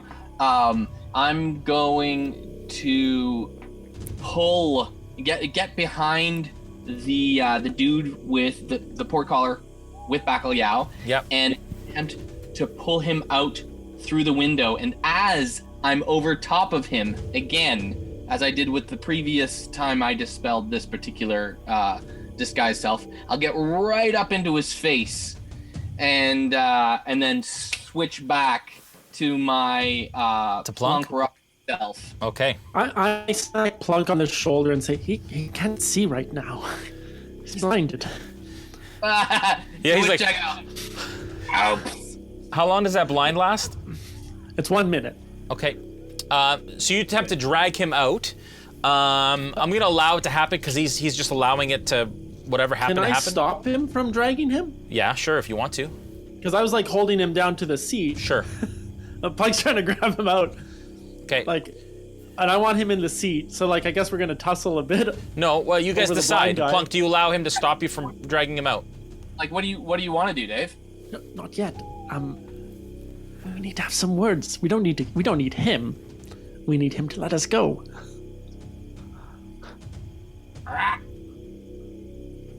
Okay, so I don't know what that means. Plunk is currently on the windowsill, open windowsill, with the scruff of the portcullis. He's trying to pull him up. You're trying to hold him down.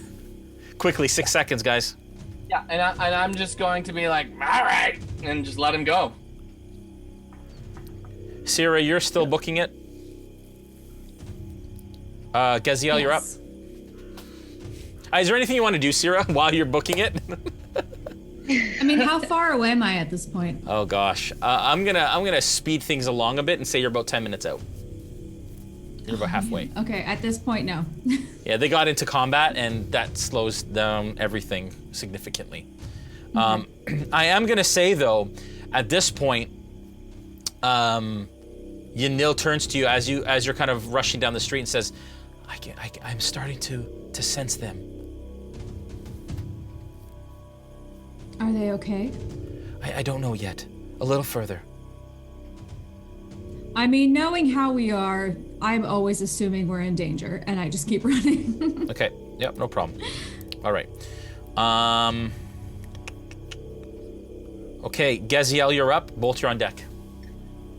Okay, so I'm going to cast. I'm going to cast Moonbeam, which is. Do you want me to read that out for everybody? Yeah. Yeah. We've used it before, but yeah. Okay. Oh, okay, great. Sorry, I don't know. Sometimes spells come up in my thing, and I'm like, wow, I'm going to use it. I'm going to cast Moonbeam, but so it doesn't affect. I want it to be everything in front of me, so it doesn't affect snow, because I know that it's any creature that enters. Yeah. And what's the size of Moonbeam again? 40-foot high cylinder, 5-foot radius. Okay, so yeah, you can basically like laser target one person who takes up a 5-foot space. I'll laser target the guard right in front of my face so that he just is attacked with engulfing flames. Okay. All right. And as you kind of toss these seeds up in the air of moonseed and a piece of opalescent feldspar, which I'm not even sure what that is, all of a sudden this shaft of energy breaks through the clouds and smashes into this creature. When a creature enters the spell's area for the first time or starts its turn there, it is engulfed in ghostly flames that cause searing pain, and it must make a Constitution saving throw. A 15. I believe. Yeah, so when it starts its turn is when it affects it. So we'll come back around to that. Okay, perfect. All right, you know what, I'll do the save now, and then... 15 is your DC? Mm-hmm. Okay, all right. So as again, you've said the invocation, it's come down from the heavens, and you're waiting for the effect to take place. Bolt, you're up. Bacalhau, you're on deck. Okay, seeing the arrow that almost hit Borth, Yeah. I'm going to turn and pull the window open the rest of the way, Okay. and I'll say to the portcaller, "Call off your goons. We have the ledger, and we will return it to you if you do everything we say." Okay, give me a persuasion check. Okay, and also I want to use a feature I haven't used yet called Forceful Presence. Okay. It gives me advantage on persuasion check. It's All right. a Dracon Blood feature. Awesome. Okay, persuade.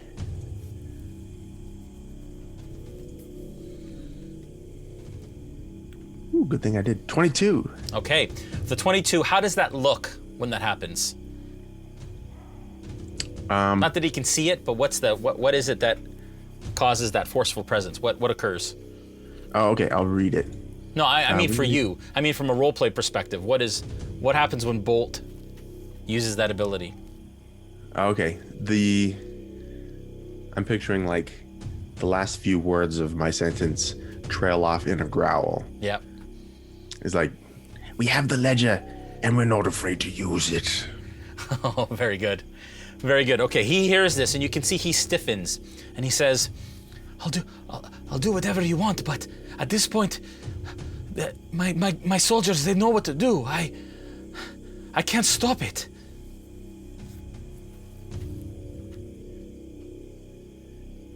Sure, you can tell him to stop? Why I wouldn't have. they listen to you? Of course they will. And he starts yelling, please, stop, they're going to kill me. And he starts yelling it out. I'm not going to kill you. We just want to chat. It feels like you're going to kill me. We might kill him. All right. Plunkrawk, put him down. Everyone, just calm down. All right, Bacalhau, you're up. Snow, you're on deck. Everybody just wants to walk away. So here's what's going to happen. We're going to leave, and you're going to let 3 earrings go within the next day. If anything happens to any of us, the ledger is going to be released. If anything happens to 3 earrings, the ledger will be released. Can we go now? Very good. Persuasion check.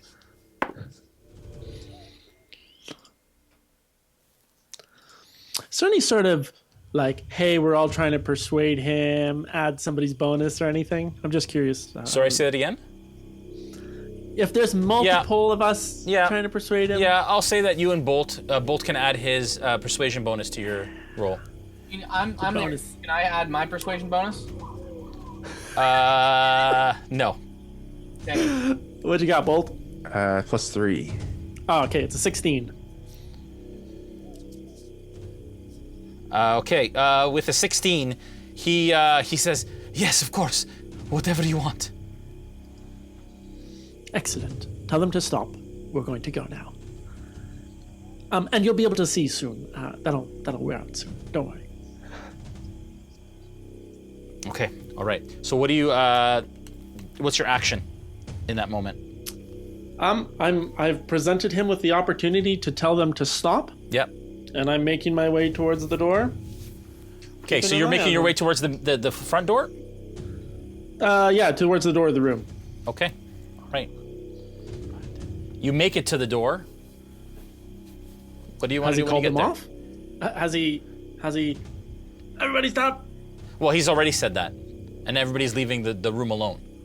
Okay, may I open the door a bit and poke my needle out? Yep, you open the door a little bit, you look out, and you see that there's 2 guards facing the open door. You see that they're like a hail of, not a hail, but a bolt comes down, and then you see this bright shaft of light fire down from the sky, and then you also hear footsteps coming down the stairs. There's all kinds of pandemonium outside this door. Okay. Snow, you're up. I'll wave him over. I just want to wave him over. Like, Too late. Snow, you're up. present the opportunity to him to tell them to stop. Snow, you're up. All right. So I turn to Gaziel and I say, "Would you like for us to go?" Yes, I very much would. Very good. So I manifest an echo with my bonus action behind her. Okay. I use the action to pick her up. Okay. All right. Then I action surge. Okay. And swap that action for a bonus action if I may. Okay. Okay. To switch places with my echo. So now I'm holding her, and my echo is in the hands of the guy that's... Okay? Okay. So that also costs half my movement, but I have feline agility, which activates on movement, so I can still... I have double movement with that. I'll assume that half of that double movement is taken by the whole thing, so I still move 30 feet towards the exit. Okay. So, and at that point, leaving the space, the soldier gets a swipe at her, but rolls a natural 1 and gets hit by the moonbeam before he can get that attack off. Yes! So 5, 10, 15, 20, 25, 30 out to here. Oh, sorry, you only have, is it only 15? Oh no, because of feline agility, you get the extra movement, right? So that would be, I'm counting it, so normally it would be 60 feet, but since half of my movement is taken up by swapping places with my echo, I'm assuming it's just the 30-foot movement at that point. Okay, all right, good. Okay. The Zalezo gets hit by the moonbeam. How much damage does it take, Gaziel? It takes 2d10 radiant damage. Okay, roll that. Oh, I have to roll it? Yeah. Got it. I gotta go to the Google roller because I don't have my dice with me. One second. Okay, so 2d10. First d10 is 8. Second d10 is 1. Okay. So 9 points of damage? Mm-hmm. Okay, as this soldier gets racked by the moonbeam. At this point, the soldier that was holding you, Snow, the echo kind of appears and it attacks the echo. And it hits and the echo poofs out. That's the action. The other guard that was inside is now going to 5, 10, 15, 20, 25, 30 in your direction, and it is going to loose a crossbow bolt in your direction. You have Gaziel in front of you. Gaziel, what's your armor class? My armor class is a 19. It bing, deflects off your armor. The other guard starts to walk towards the door that you have slightly open, Dave, and the other two Zalezo come down to the doorway and point their crossbows out. The one at the back is going to take another shot at Borth, and it goes wide. Borth has now joined you at the window bolt, and he says, "They're coming, we need to go."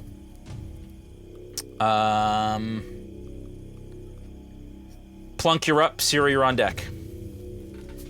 Yeah, I'm not believing that this portcaller is just gonna call off all the guards all the way from here to our camp. Right. So I'm just going to cast message into his ear, basically climb up his back or be on him. Yeah. Hold a dagger to his throat, Yeah. and say, through message, "You're walking me out of here." Okay. All right. I mean, at this point, he's pretty intimidated. So I'm gonna say that he nods. Okay. You're all very confusing. I don't know what you want me to do. I'm staying. I'm going. I'm staying. Please just tell me what you need. Guess just go with him. Okay. Yep.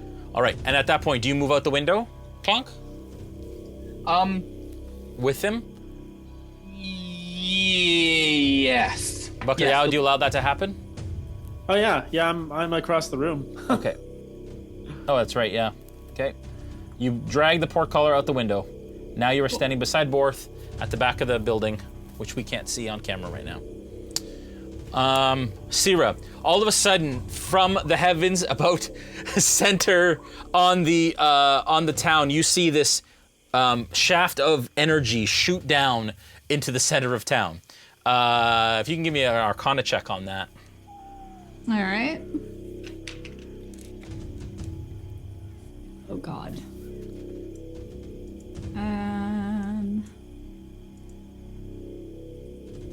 10? Okay, with 10, obviously Arcane Energy. You've never seen this happen before, but obviously it's around center of town. You imagine that it's being caused by the party of characters. At this point, course. I'm gonna say that you're about 5 minutes out. Yanil also turns to you and she says, I've got him. And Bacalhau, in your head you hear, is everything all right? What's happening? And it's Yanil's voice. We're fine. We're on our way back now. We'll be home soon, dear. Back where? We're on our way to meet you. Oh, no, we're heading back to where you were. But we're halfway there. More. Ask him what that thing was. What's that thing?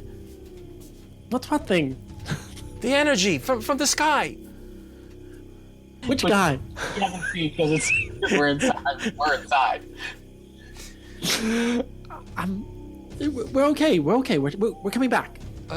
We're meeting you at the camp? Yeah, we're fine. We're supposed to meet them We're at the not camp. meeting them at the camp. We're not meeting you at the camp. Okay. Well, I can't talk right now. Okay, that's where that ends. Cyra, is there anything else you want to do other than just continue to run? Oh no, I don't trust any of this. I'm continuing to run. Okay, fair enough. Gaziel, you're up. Bolt, you're on deck. Okay, so the guard is running after us. How close is the guard behind us that is running after us? The guard that's running after you is about 15 feet out. Okay. So, I'm just gonna stay in Snow's arms and just let him run with me because why not? Say that again, sorry? I'm just gonna let Snow run with me in his arms. Okay. Because why not? Yeah, okay, all right. Bolts, you're I up. feel comforted. Your fur is so soft. Plunk has pulled the portcollar out the window, is standing beside you. Borth is also with you. What do you do? Okay, I'm going to put my hand on Plunk's shoulder. I'll say, no, there's no need for all that. And I'll help the portcollar to his feet. I'll kind of brush him off a little. There, let me get you cleaned up a little bit. And you can see that he can't see. He's kind of like not sure what's going on. Oh, has someone hurt your eyes? Hello, can you see me? Who's there? Who's there? Ah, it's me, one of the seditious six at your service. Oh, there's more of you. Well, 6 of us at least, right? Anyway, we're currently being shot at by some of the Lezo. And, the thing is, if any of us takes any harm, or even dies, you are never going to see your ledger again. So I suggest you do the right thing and call them off. Right, Plunk? Plunk will put his knife down. I draw my knife down, but I squeeze his arm real tight. Okay. All right. Okay. Give me a persuasion check and add your intimidation modifier to that, Plunk. Okay. Bolt. Persuasion check, add your, and then you get Plunk's. +5 for me. +5. All right, so +5 will be 27. Okay, all right. He absolutely is going with whatever it is that you say. For the sake of brevity in this situation, we're back up to the top of the order. Bacalhau, you're still in the estate. Now Plunk and the portcollar are out the window. You have the door open slightly. There's a Zalezo approaching the door. Is there a lock on this door? No. Oh, sorry, there's a hole, but there's no key. So it's I'm unlocked. just gonna close the door. Okay, I'm so gonna close the door. Yeah. Jump out the window. Okay. Close the window. He'll never know. Okay. All right. Out the window. Close the window. Got it. All right. Yeah, and I'm gonna follow with them. Okay. All right. So you all start to make your way around the building. We're not necessarily out of initiative at this point, but we'll speed it along a little bit. What's your marching order as you go, and which direction are you heading? So I'll suggest to a half party of people that I'm with through. I guess I can't do that. Never mind. I can't speak. Go ahead. Okay. So, Snow, you're up. All right. So before I dash away, I just look to the nearest guard and say, "Let the record show we did not try to kill you. It was all self-defense." And then I just dash full speed off to whatever direction would lead us out of town the fastest. Okay. And yeah, Out towards the snow. And what's the speed on that? It'll be just 60 feet at this point. Okay. Because if I move 0 feet on a turn, then I can use feline agility again, but until then I can't use it again. And does carrying Gaziel affect this at all? How much do you weigh, Gaziel? Sorry, it's rude to ask. 20 pounds or something. How much? 30 pounds? Like 20 pounds, I imagine. 20, 30. You're Plus- Put on a little weight. Plus armor, but yeah. Plus armor. Right. Okay. Well, I assume I'm holding you facing forward, the direction that I'm facing, so that you can kind of act like a turret if need be. Okay. As you take off, I guess you're heading off in the direction of the camp. Yes, but I don't want to lead them back to camp. So I'm trying to leave town to a point where I can hide or sneak or something so that we can lose them. Okay, give me a survival check on that. Okay.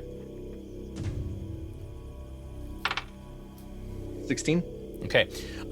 So you start to kind of weave through.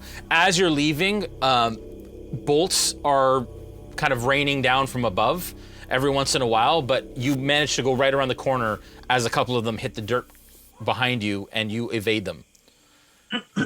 And you are fairly in the clear at this point, you feel, okay? And no one was necessarily taking chase at that point. We'll go back to the rest of the group. Where do you guys head? Yeah, I think similarly, we should head to the edge of the town until basically no guards get us. So, or follow us. Okay. All right, if you can give me stealth checks. I'm assuming you're trying to sneak off with the portcaller? Mm-hmm. And you're keeping him with you? Only so long as we need him to kind of dissuade any guards from pursuing us. Okay, so stealth checks, please. Yeah. I'm assuming, Jay, that they have a system for with which to kind of tell different levels of guards that there's something wrong. Sure. And that will probably... Okay, cool. So, okay. 15. Okay. Bolt? 19. Bacalhau? 5. Okay. And who has the portcaller? Plunk is using him as a mount, isn't he? Yeah, no.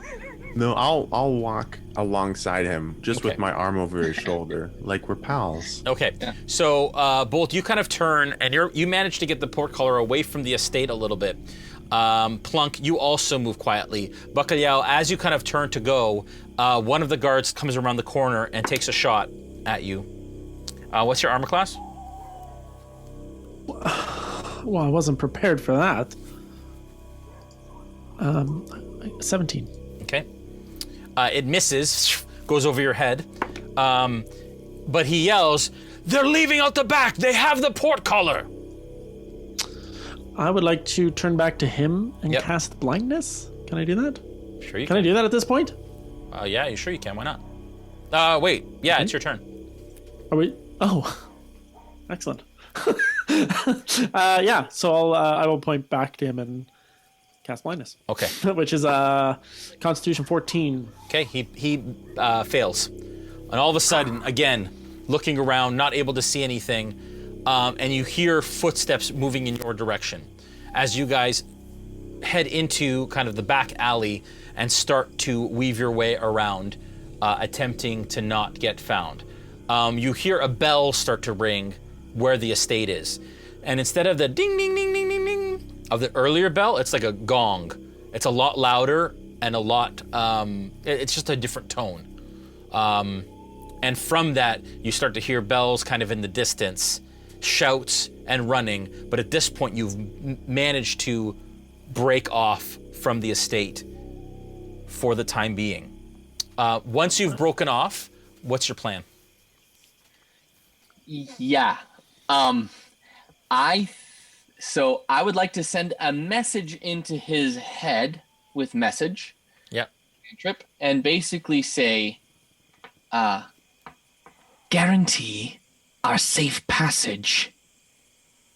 Call off all searches for us, the seditious six, and we won't reveal the contents of your ledger. Yeah. Out loud, he says, "How am I supposed to do that? I don't. Nobody's around. You've evaded our guards. What am I supposed to yell it? I don't understand." I'll cast it again. We'll release you back to the town. Call off all movements of all guards. I will do whatever you ask, please.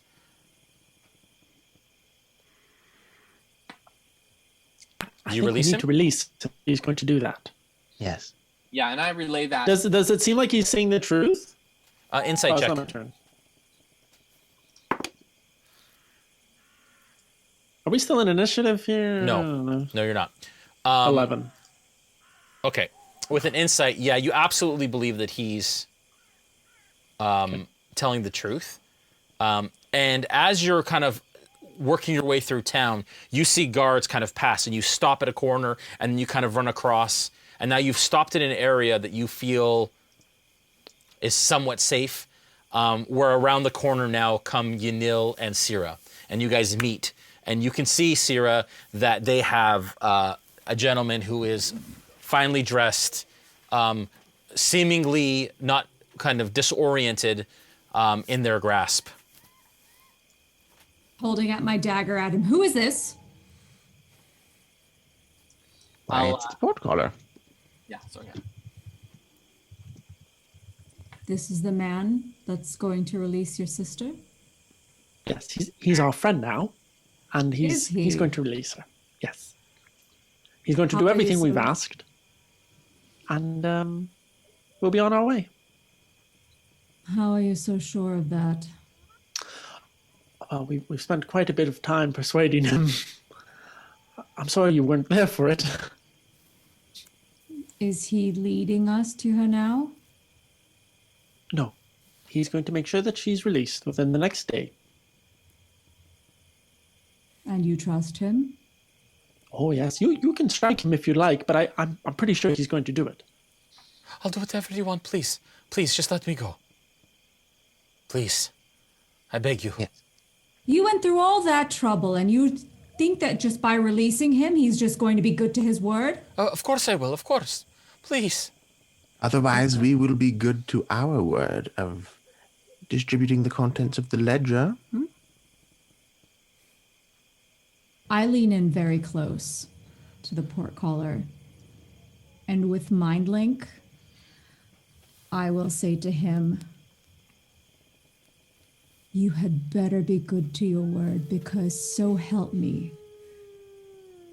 if anyone so much as looks our way or impedes in our path, I will make sure that you and all of your guards and everyone you love will be destroyed. Do you understand me? Yes. Yes, I do. Intimidation check on that. Nat 20. Nice. I did something! Very nice. This guy's going to run out of pee. So at that point, he does. He pees a little. And he says, listen, I have no love loss with the Clovis Concord. They refuse to see Broken Bank as a city of the Menagerie Coast, and I will not. I will let you go, but please never come back. Well, me coming back all depends on you, doesn't it? I will allow my guards to leave. Please just return my ledger, and I will release the earrings to you. Please. I back away from him slowly. Tonight. I'll release her tonight. I'll give the word as soon as I get back.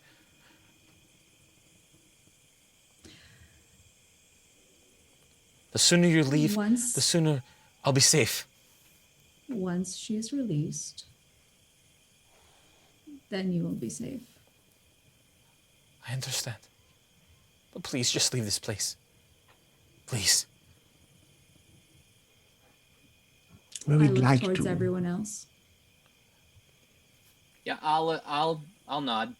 Rah. I can go? I can go? May or may not also need a boat, but we'll leave you with that. Just food for thought. All right. There is. One wrong step and I will find you. Where, do I just let her go out the gates of the garrison? Where do I send her, right? I think she'll know where she needs to go. Okay. Don't you guys? All right. Okay. Fair enough. Yes, and make sure she knows that we're coming to get her. All right, I will. Okay. Please. And he starts to kind of, may I go now? Yes, you may. Okay, and he starts to turns and he runs into the wall and he doesn't know where to go because he's still blind. He's still blind? It's only a minute. I thought you said 10 minutes. Oh, no, just a minute. Oh gosh, no, he hasn't been blind for 3 or 4 minutes now. Yeah. Okay. Yeah. Okay. As he runs away, when he gets about 10 to 15 feet away, I'd like to misty step in front of him. Okay. And stop him. And remind him. Don't forget, we know where you live. I know. Come back. I know. Please, please. And he like runs around you and takes off. Okay. No. You are now standing in an alleyway on your own. The evening noises of Broken Bank. You still hear bells in the background. You hear shouts in the distance. What do you do? I'll just say, so I left that ledger back there, just so you guys know. Are any of the shops open right now? Oh. I'm kidding. The ledger was buried under a tree, right? I'm remembering. Oh, yeah, it's fine. I'm sure it's fine. Okay. I'm sure nobody, but, you know, it is still back there. We all remember which tree, don't we? I mean, I hope you do. Yeah. The one tree in Broken Bank, the only one. Yeah, the only one in the jungle. The only one. All right. I'm sure you animals peed on it, marking your territory.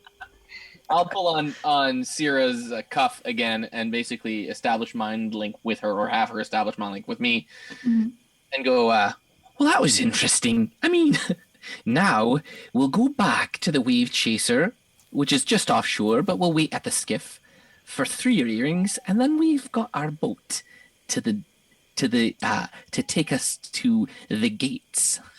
Thanks so much for joining us. Oh, I mean, I just wish I could have caught up with you sooner. Was everything okay back there? I'm sure we'll have to regale you with all of the stories later. But it was great. It was great. You should have seen me. Well, I can't wait to hear all about it. But, you know, that guy did seem pretty scared out of his wits. So that was entertaining enough for me. He peed twice. I think maybe 3 times. He did. I saw it like twice. Oh, okay. Let's get out of here, please. Yeah. It's just been a lot of me running through the woods here. Okay. Who's leading the trip back to the camp? So I'll follow Cyra if she's like kind of guiding, kind of just hang out since she's the only one I can converse with. Okay. All right. Cyra, you're leading the way? Sure. Survival check, please. Ugh, that's not good. That's a 6. Okay. So you start to make your way back to the area of town that you remember. But as you go, the bells stop after a little while. And you get the sense, all of you, that the guard presence has kind of quieted it a little bit. And by the time you get to the edge of town and kind of work your way through the streets, you feel like maybe the hunt has been subdued for now. That there's not the craziness and kind of the search that you started. But as you hit the edge of town, you look out into the jungle and the mountain in the darkness, and you're like, I don't know where we're going. Yeah, I don't know why I'm leading you guys. Like, you all know this boat. I've never been on it. So... Should we first get the ledger? Yeah, you're going back to you're on your way back to the camp, Cyra. But at this point, okay. you're looking at a line of trees. You remember what it looked like in the daytime. It's nighttime. You're at a bit of a loss. Yeah, I'm not really familiar with this area. Well, Sorry, I mean, like, it looks vaguely familiar. I think But- I can take the lead here if we're unsure. I was just kind of letting you do your thing. No, that's fine. It's fine. It's cool. I just, earlier I was just trying to like just catch up with you guys so quickly that I really didn't pay attention to how I got here. Mm-hmm. while they're discussing that, Go I'm just ahead. gonna cast a bonfire. Right in the edge of town? Right, I was waiting for that. just to light the way a little. Like, Okay. Look a little bit more familiar now, I think. And the bonfire like lights like 40 feet, and the jungle is like 100 feet away. Bold, we still You're have really quite a ways confident to they're not go. looking for us. Sorry. Borth speaks up and he says, "Boy, why do we need a signal fire? Think! That's how I found you in the first place." They're normally very useful. Very good, Lillard. I mean, No, that's not very good. you guys, I can see in the dark. It's like the fire is not helping or in any way. I just don't know my way around here. Yeah. Are we all together now? Yeah. Okay. Well, okay, yeah. Let's just two of us. Why don't we just lead the way? Because I feel like I remember it pretty clearly. And maybe Survival you check, two- Gaziel. Somebody else. All right. Survival check. We got a dirty. So 19 plus 4. Nice. 23. that A is. dirty 23. A dirty 23. All right. So you make your way out through the jungle, and you have no problems finding where the ledger was buried. You make your way back to the tree line, and Borth says, "All right, well from here. He said he's going to let her go tonight." Well, after we get the ledger, I think we should try to find a way to get to her ship. Well, I know where that I guess is. that's where she would head. I would think so.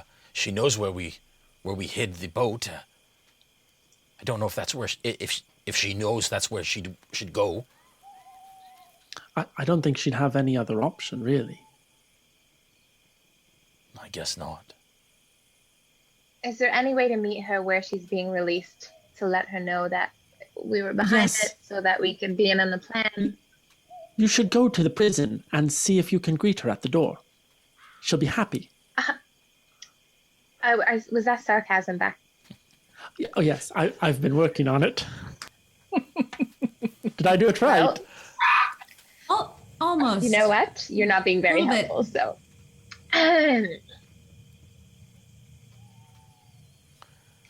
So, what do we think of my suggestion? No, is that to? I'm not saying right at the prison doors. I'm just saying like maybe meet her somewhere, like I don't know, secretly behind a bush or something, like we've been doing. You know.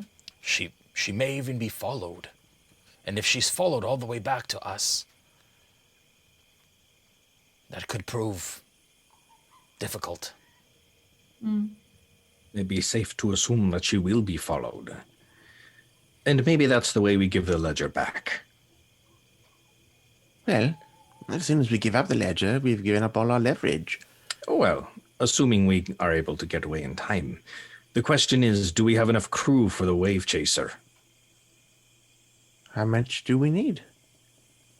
Snow, you would know that the 6 of you plus Borth and the captain would be enough. Okay. But you'd have to all kind of learn a little bit more, especially those that haven't sailed. We'll have to be ready to set sail quickly. How many of you know what you're doing? Have Only- a quick study? Only Plunk at this point would know. It'll have to do. And Gaziel picked some up. I'd say Gaziel, Bolt, and Bacalhau all picked a little bit up, but I've picked a little bit up.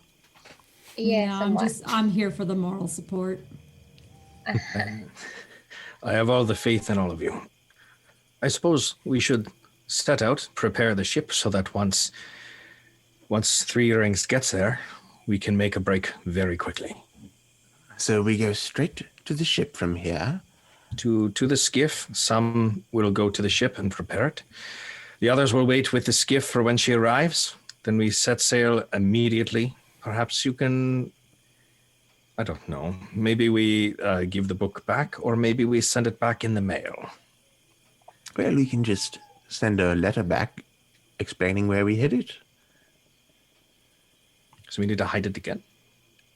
Well, we'll just Could leave we, it right here. could we just capture somebody and use them as a messenger and send them in the morning? capturing more And people, just borrow. I'm up for that. Just borrow somebody and send them back with the book. I feel like that would put us in more trouble than we already are. So I just say we hide it somewhere, leave the coordinates with one of the people bringing 3 earrings back. What when she comes by herself? Good point. No, it's safe to say that she will be followed. Yes, if not followed, then tracked later. Mm-hmm. Absolutely. They won't just let her go.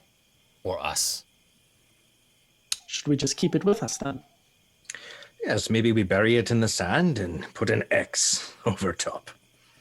No, just keep it. We could just keep it in our bag. Then we'll always have it, in case we need it.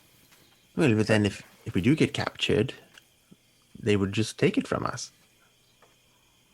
I think it should be, we should keep it where it's hidden. And that way, should there be any hostilities, they can't steal it back from us. They need us alive and well for them to retrieve it. Yes, maybe send a message in a bottle from the ship to tell them the location. I could even light it up so that they find it all right. Very good. Light it up with just light, not with fire. Aha. Sounds like a good plan. So we just wait for her at the skiff. Some of us will be on the ship. Some will wait at the skiff. Those on the ship will prepare for sail as soon as she gets back. So then... Should someone maybe go near the prison just to keep an eye out and maybe follow her follower to the ship? Understand what you mean. I am concerned that it may be very risky. Snow, it is an hour trek from the garrison to the skiff. You trust your sister to just allow her to go across Broken Bank alone in the dark? You've seen how she fights. She can protect herself. But she has She been in didn't prison. protect herself very well the first time. She may not even have weapons. We don't know. Does anyone have the ability to move invisibly? Not I'm. Anyone? with me, it's normally the opposite that happens.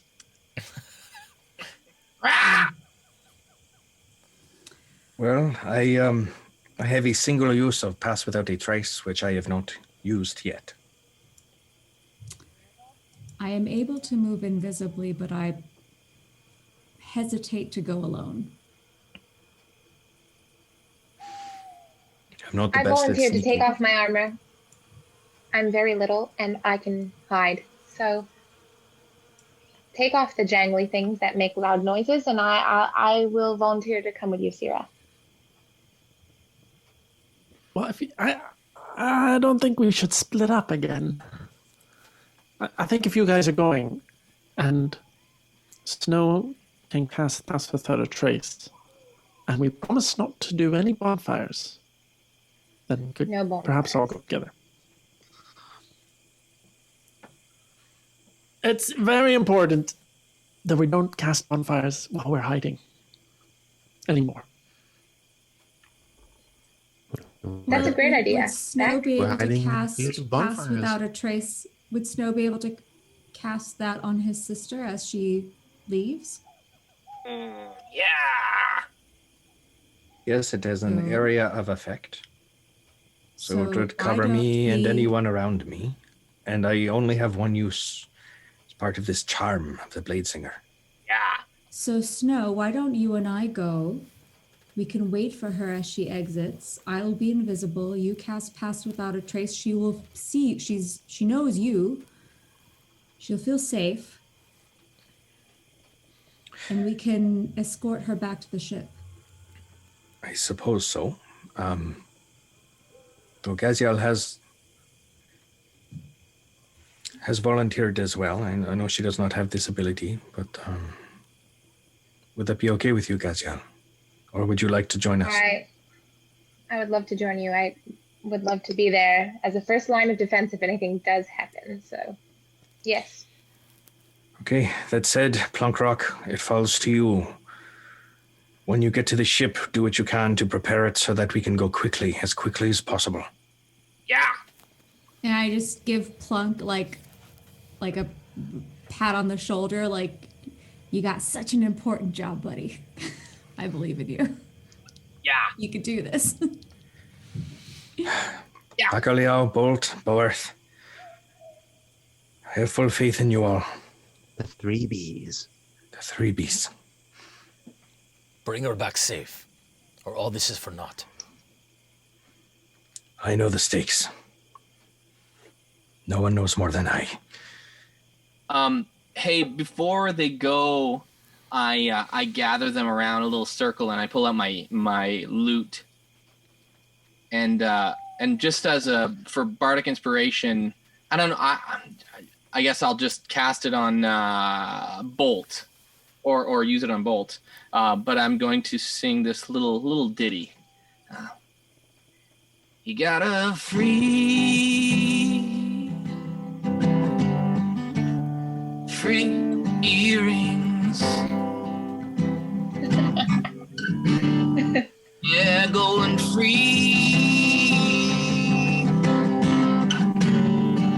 3 earrings.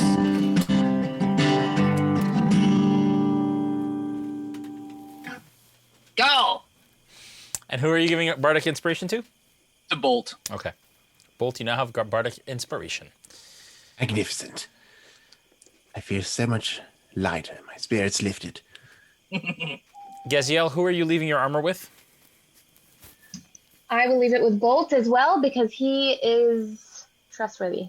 All And Beck is also trustworthy too, but I chose Bolt instead. Okay. You doff your armor. Make sure then, Gaziel, in D&D Beyond, you go in and you just uncheck, like unwear the armor, and it'll bring your armor class down. Cool. I'm touched by all of you. I dare say I won't even need the warmth of a bonfire with all of this warmth. All right. Okay. You split off. Borth leading Bacalhau, Bolt, and Plunkrawk back to the skiff, which is an hour away. The rest of you, the other 3, and Yanil, I'm assuming goes back to the ship as well. The 3 of you start to head towards the garrison. Do you have a vantage or somewhere or a distance that you want to be from the actual garrison itself? I would think that maybe we would be outside of town. Is there a path that would be the one that 3 Rings would predictably take to head back? Yeah, so the skiv, from what you understand from Borth, is northeast around the coast. So it's past the garrison, up like past the map to the east. And so you would want to be, and obviously the front door of the garrison leads southeast. You can see that there's the bridge there. Yeah. So, you'd have to cross the bridge just down the river a little bit and then head northwest to the garrison, just on the edge of town there if that's where you wanted to be. Yeah, I suppose we'd want to be on the edge of town on whatever pathway she would likely be taking. Okay. So that we can intercept her silently and then make our way out underpass without a trace for an hour. Okay. Do you want to be on the east side or the west side of that river? Shoot. You can see that there's farmland kind of on the northeast. Yeah. And then there's basically just village on the west side of town. A spot with a relatively good vantage? I know it's nighttime. Give me a survival check. Yeah, I mean, I'm probably relying on the others more than myself. That's a dirty 20. Okay. Yeah, with a dirty 20, you think that just kind of settling in somewhere along the eastern bank across the river, but close to the moat, would be probably the best way, and then just wait for her to cross that bridge and then into the jungle. Yeah, okay. I think that's what we'll do then. If everybody else agrees. Cyra, Gaziel. Yeah. Yeah, okay. I think it's a great idea. Okay, so you want to hang out on the east bank of that river. Yes, in a safe place with a relatively good vantage point, preferably. All right, so with that dirty 20, I'm going to say that you find yourself able to kind of hunker down in one of the fields with a decent vantage of the bridge and the fort. Okay. Okay? Okay. All right.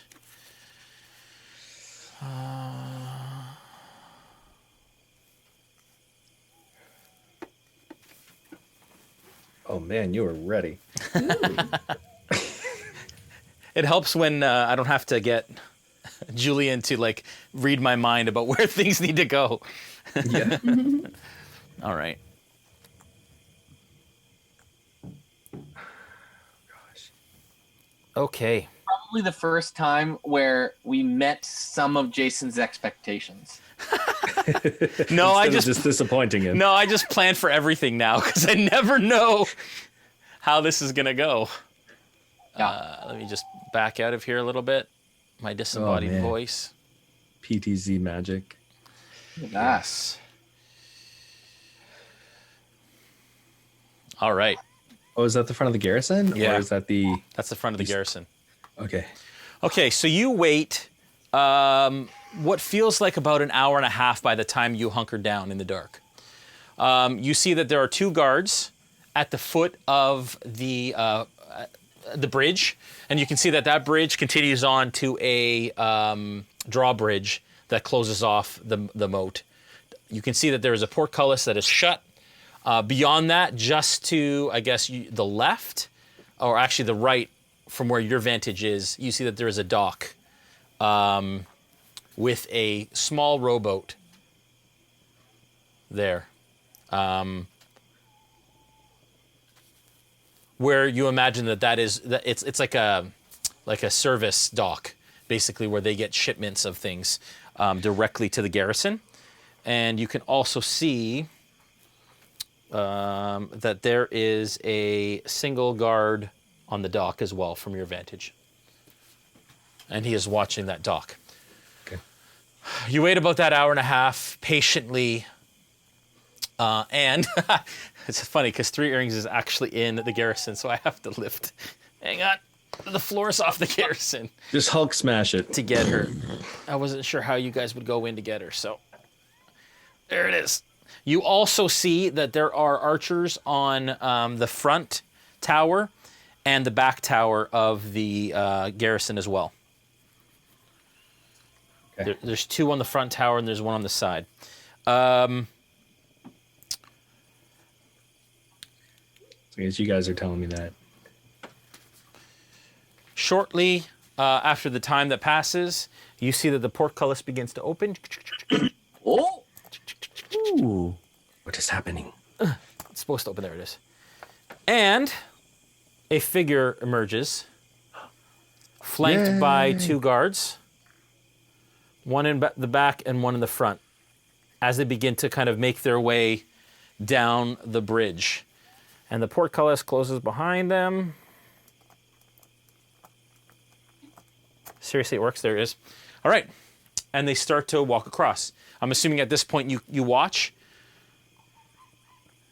And you are at the bank just this way, basically, across the moat, kind of hanging out on the edge of the bank in one of the farm areas. It seems as though at this point you have not been spotted. Although I would like you all to make, the 3 of you, to make hide checks, please. Is that just the stealth check? Yep, that's just a stealth check.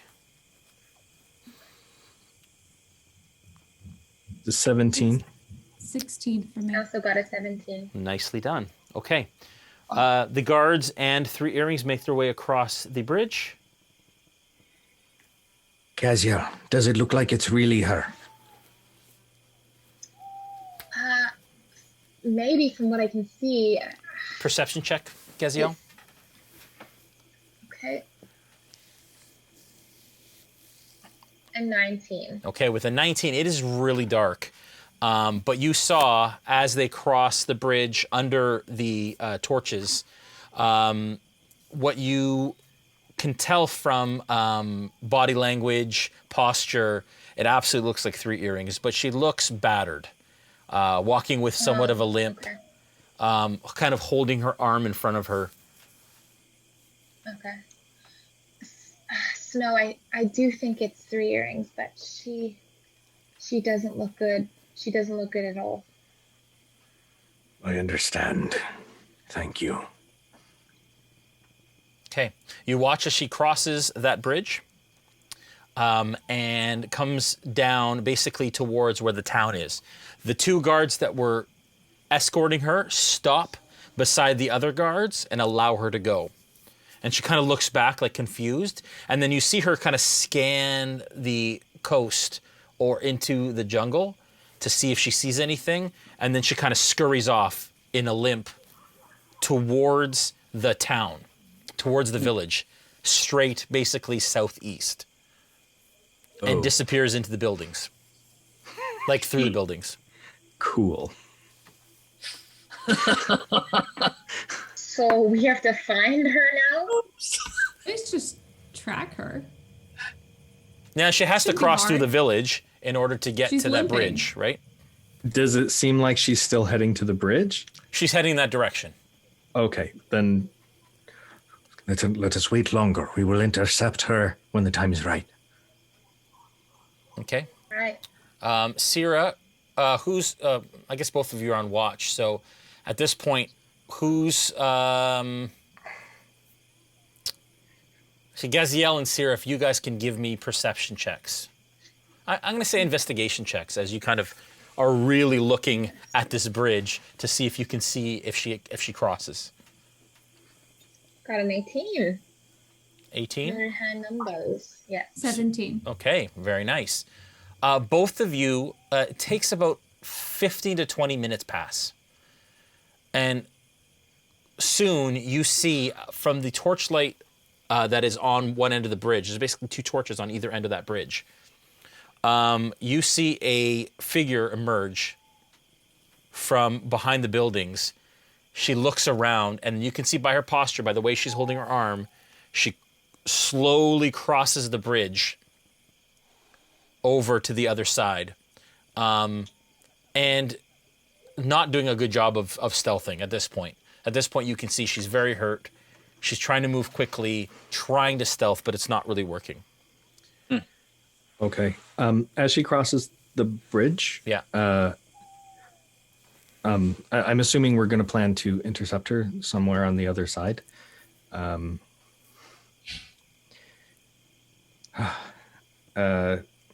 Yeah. Do we know if she's heading in our direction? Yeah. Well, she's heading across the bridge. So right now you are northwest on the bank, on the opposite bank. Yeah. In 'cause that farm we're in the field. fields, right? Yeah, right in the fields. Farmer's field. So if And you she's start to just- move now, you'll intercept her on the other side of that bridge. What do you think from what you see?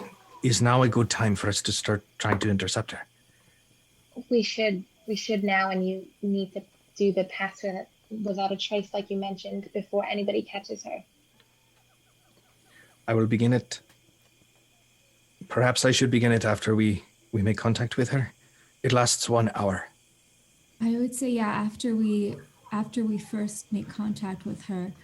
But I think we need to move quickly so that we can meet up with her because she looks very hurt. Yes, you are right. Yeah. You are right. Let She us may go. not be able to move very quickly. Okay. Who's taking point? I'll take a point. Okay. Gaziel, I'd like you to make a perception check.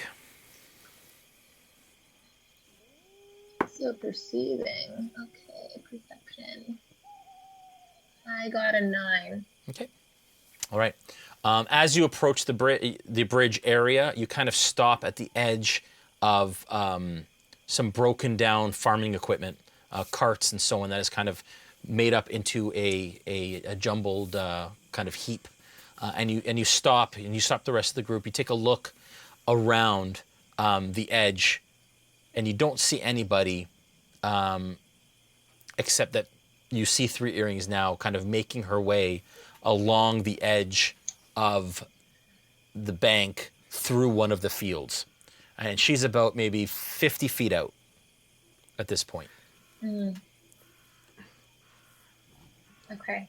Back at the ship. Well, Sorry, you guys are now about, just to give you a bit of, you've made it back to the skiv, and you've crossed over to the ship. Borth obviously is essential for setting up, rigging the sails, doing whatever he needs to do to prep the ship for departure. The ship seems untouched and undetected. Who is going back to the shore at this point? Borth has to stay on board. I mean, I'll help on the ship because I have experience on this particular ship, so I kind of know where things are at. Yeah. Yeah. I'll go back. We could go together. Is there enough space on the boat for everybody? Yeah. Okay. Yeah. I'll So I go also with you. have Gaziel's armor just in case. Yeah, we'll go together. Okay. All right. So you both head back in the skiv. How long did I say? It was an hour and a half. I'd say by the time you get back, it's the equivalent of about an hour and a half, 2 hours. So you're about half an hour ahead of where they're at, I guess, at this point. Gaziel, again, you kind of gaze and search the tree line. You don't see any issue or anybody following her or anybody tracking her at all that you can notice. But you do see her kind of crossing the field in the distance. She's attempting to stay silent and hidden, but again, difficult given her current circumstance. What do you do, all of you? When she's close enough to be within earshot of like a hoarse whisper, I want to call out to her. Okay. Say, Threes, you know this voice. Who am I? Yeah. She comes to within about 50 paces when you hear her shuffling through. And she stops and she drops to the ground. You know this voice. Who am I to you? Give me a persuasion check with advantage, please.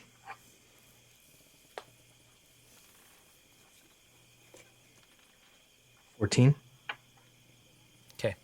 In a broken voice, you hear, "Brother, is that you?" That is me. Now I need to know that it is you. What is my full name?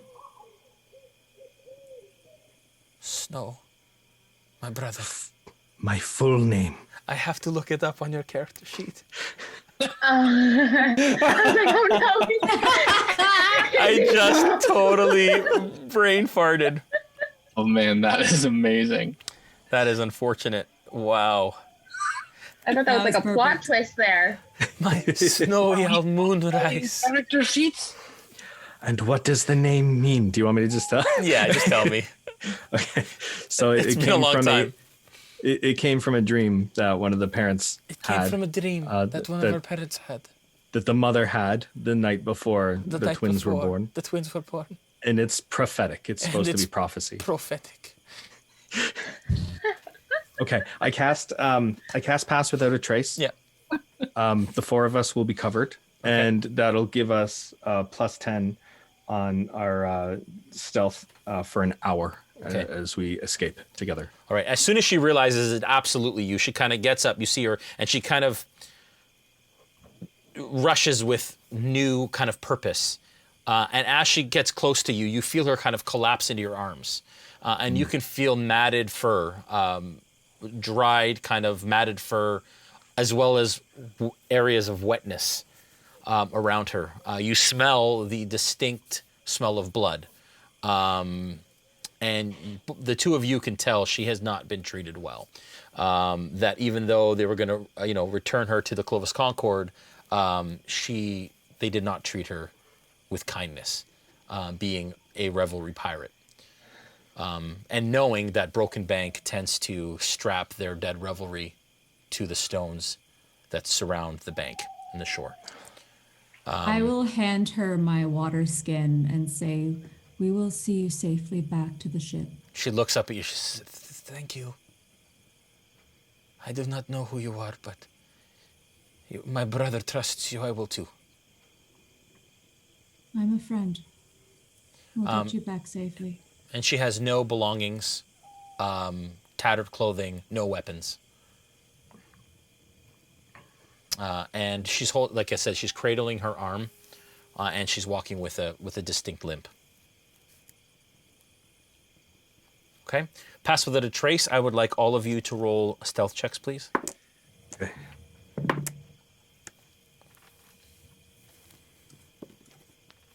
18.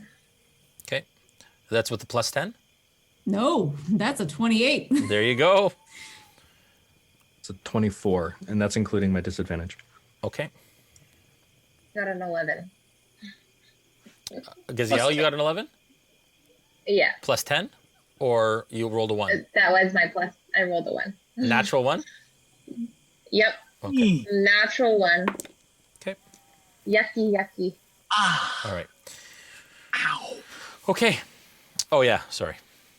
All right. All right. You start out towards, and Three Earrings knows where she's going. You actually all don't know where this give is stowed, but she starts to lead the way up the coast and through the. She dips basically into the jungle and then stays just a few paces within the jungle as she follows the tree line around the coast. An hour passes without much issue. I need to know who's in front and who's in back of the party. I don't want to be in the front. That's for sure. Okay. Well, Three Earrings, I guess, in the would be middle. kind of in front.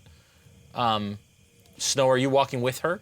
Yeah, I'd be with her, and I'd have an echo acting as like a shield. Okay, give me a perception check. Gosh. And where is the shield? Like, where are you shielding? Like in front of her, mostly. Like we do. Okay. Perception. Okay, that's a 25. Oh, 18 plus Jason. 7. Yeah. Okay. Yep. I forgot to. Well, someone's mentioning that I have halfling luck and I get to re-roll my ones. Okay, I'll allow it.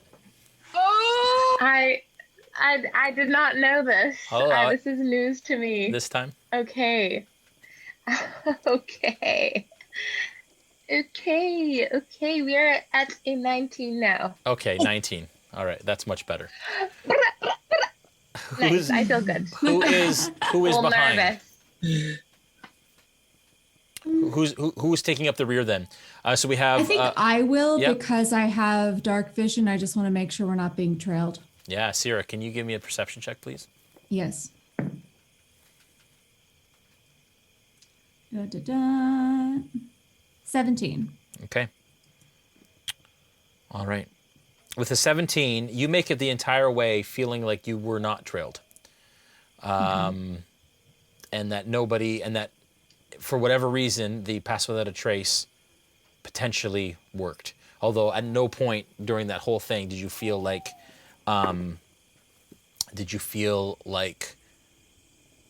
anybody was following you in any way, shape, or form. Okay. Finally, you break the trees, and Three Earrings says, "It's just through here." No. And she starts to kind of like gingerly climb down the rock face that goes down towards the skiff. Do we see them, Jay, from the boat? Perception check. Yeah. Interesting. Would we have reached the dock? With, Dirty 20. 16 Oh, sorry, plus- not from the boat. From the boat, you wouldn't. We wouldn't? No, it's too far. Even at the vantage point out from shore? Yeah, it's nighttime, and the boat is some 200, 300 feet offshore. Okay. Yeah. Sorry, Bacalhau and Bolt, I need perception checks from you guys. Sorry, I mixed up who was in the skiff. Yeah, no worries. Perception. 19. 19. Natural 1. Natural. Oh, one. good. Yeah, Bolt, you don't see anything. With a 19, Bolt, sorry, that was Bacalhau, right? Yeah.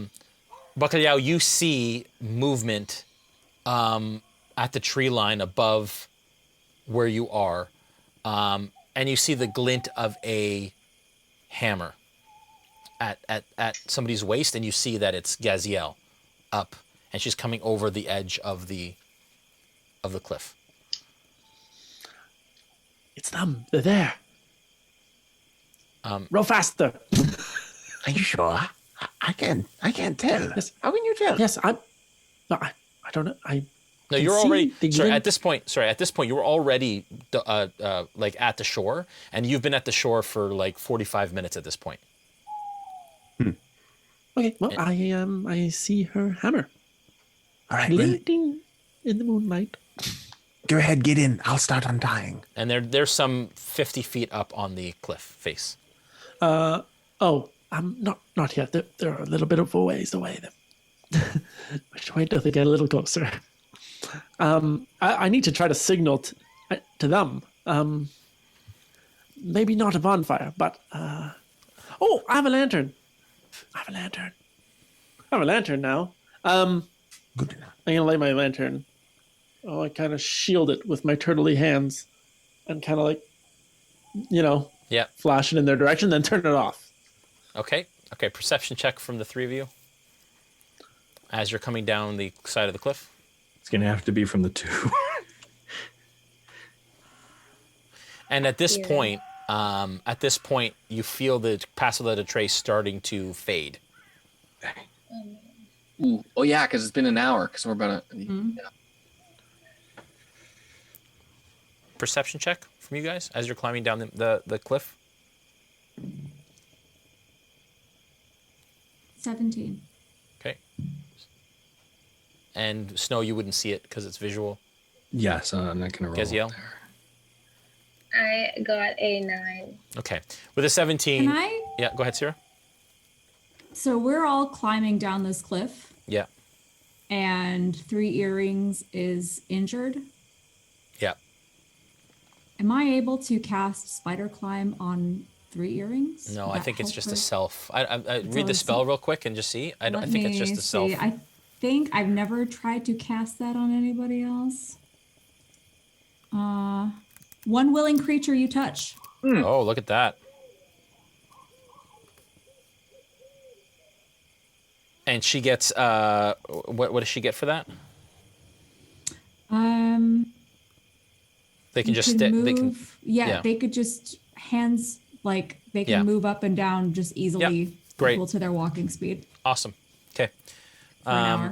It's an awesome spell. Okay, great. Yeah, so she says, she looks up at you, she says thank you, and she's quite amazed by what you've allowed her to do. And even though she has one hand cradled. Okay, how are you descending this cliff? In what order? I'm gonna stay next to the 3 rings as closely as possible. Sorry, Christina. Sorry, I was going to say, before we actually go down the cliff, I do have a potion of healing that I can give to 3 Earrings. Can I do that before she climbs down? Absolutely. Okay. We have got 3 earrings. She needs potions of healing. Ooh, Sorry. that's a good one. That was good. This is where, yeah, sorry. There you go. She regains 4d4 plus 4 hit points Okay, you can roll when that. she drinks this potion. Sorry, and I roll 4d4s? Yeah, that's right. Oh, that's a lot. Okay. 1, 2, 3, 4. Okay, so that is a total of 2, 3, 4, 5. Okay, so you can see that she kind of like takes a deep breath, and her breathing was really ragged and kind of forced before, and now is a lot stronger, or a little bit stronger than it was. Okay. And you can tell that kind of her posture straightens up a little bit, and she says, thank you. How are you descending this cliff? I'll go first. Okay, Gaziel first. I'll be next to 3 rings wherever she is. Okay, As do you want to go close as I next can then? while climbing. You'll go next? Sure. Okay. I'll go last. Okay, so first, and then Cyra last. All right. Okay, as you start to descend the cliff, we're going to leave it on a virtual cliffhanger. And that is where we're going to end the session for this evening. Thank you, everyone, for watching tonight. It went all right. I self-produced. Hopefully, Julian's proud wherever he is. He's in the chat. What's that? Is he in chat? He popped in the chat. Oh, good. Glad. Okay, Yeah. great. Awesome. All right. If you're watching this again live, thank you so much. Consider following if you enjoyed what you saw and subscribing to join our roleplay channels in our Discord server. Tonight's winner for the D&D Beyond giveaway of Rime of the Frost Maiden is... Oh, it just came up and then I lost it. Is Yokai Bunny. Yokai Bunny, congratulations. Yokai Bunny. You will be given a code that you can use. If you already have Rime of the Frost Maiden from D&D Beyond, you can give it to somebody else and they can enjoy it. Thank you so much, D&D Beyond, for doing that every week. Very, very cool and an awesome little giveaway. Again, if you're watching live, consider following. If you're watching on VOD, consider hitting that little subscribe button on YouTube and the little bell icon, and we'll let you know anytime we upload awesome new content. Joel? Are we talking about YouTube at all, Jason? I just did. Well, okay. The Switch. Oh, Yeah. yeah. Sorry, yeah. I thought you meant about, we mentioned it last week, and I've been mentioning it in Behind the Screen, but we are considering a move to YouTube. There's a lot of reasons why for our live streams. Part of them is innate searchability, community management, but we've already talked to a lot of the community already. I've answered a lot of questions on Behind the Screen, but bottom line is it's just better across the board, from community management to perks that we can give you. We'll make we're contemplating a switch from kind of the Twitch subscription to a Patreon model where we can actually allow a lot more interactivity, a lot more different levels and fun kind of interesting things. And YouTube takes less. Sorry, Twitch, but it allows us to do a lot more with the money and the funds that our community gives us to make this happen. And so we can make more happen with collecting more. So that is the plan. In the next little while, we will keep you abreast of what that looks like.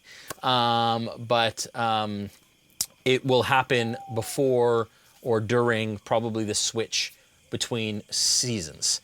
So that'll be later this month, February. So mid to late February, we'll make the switch.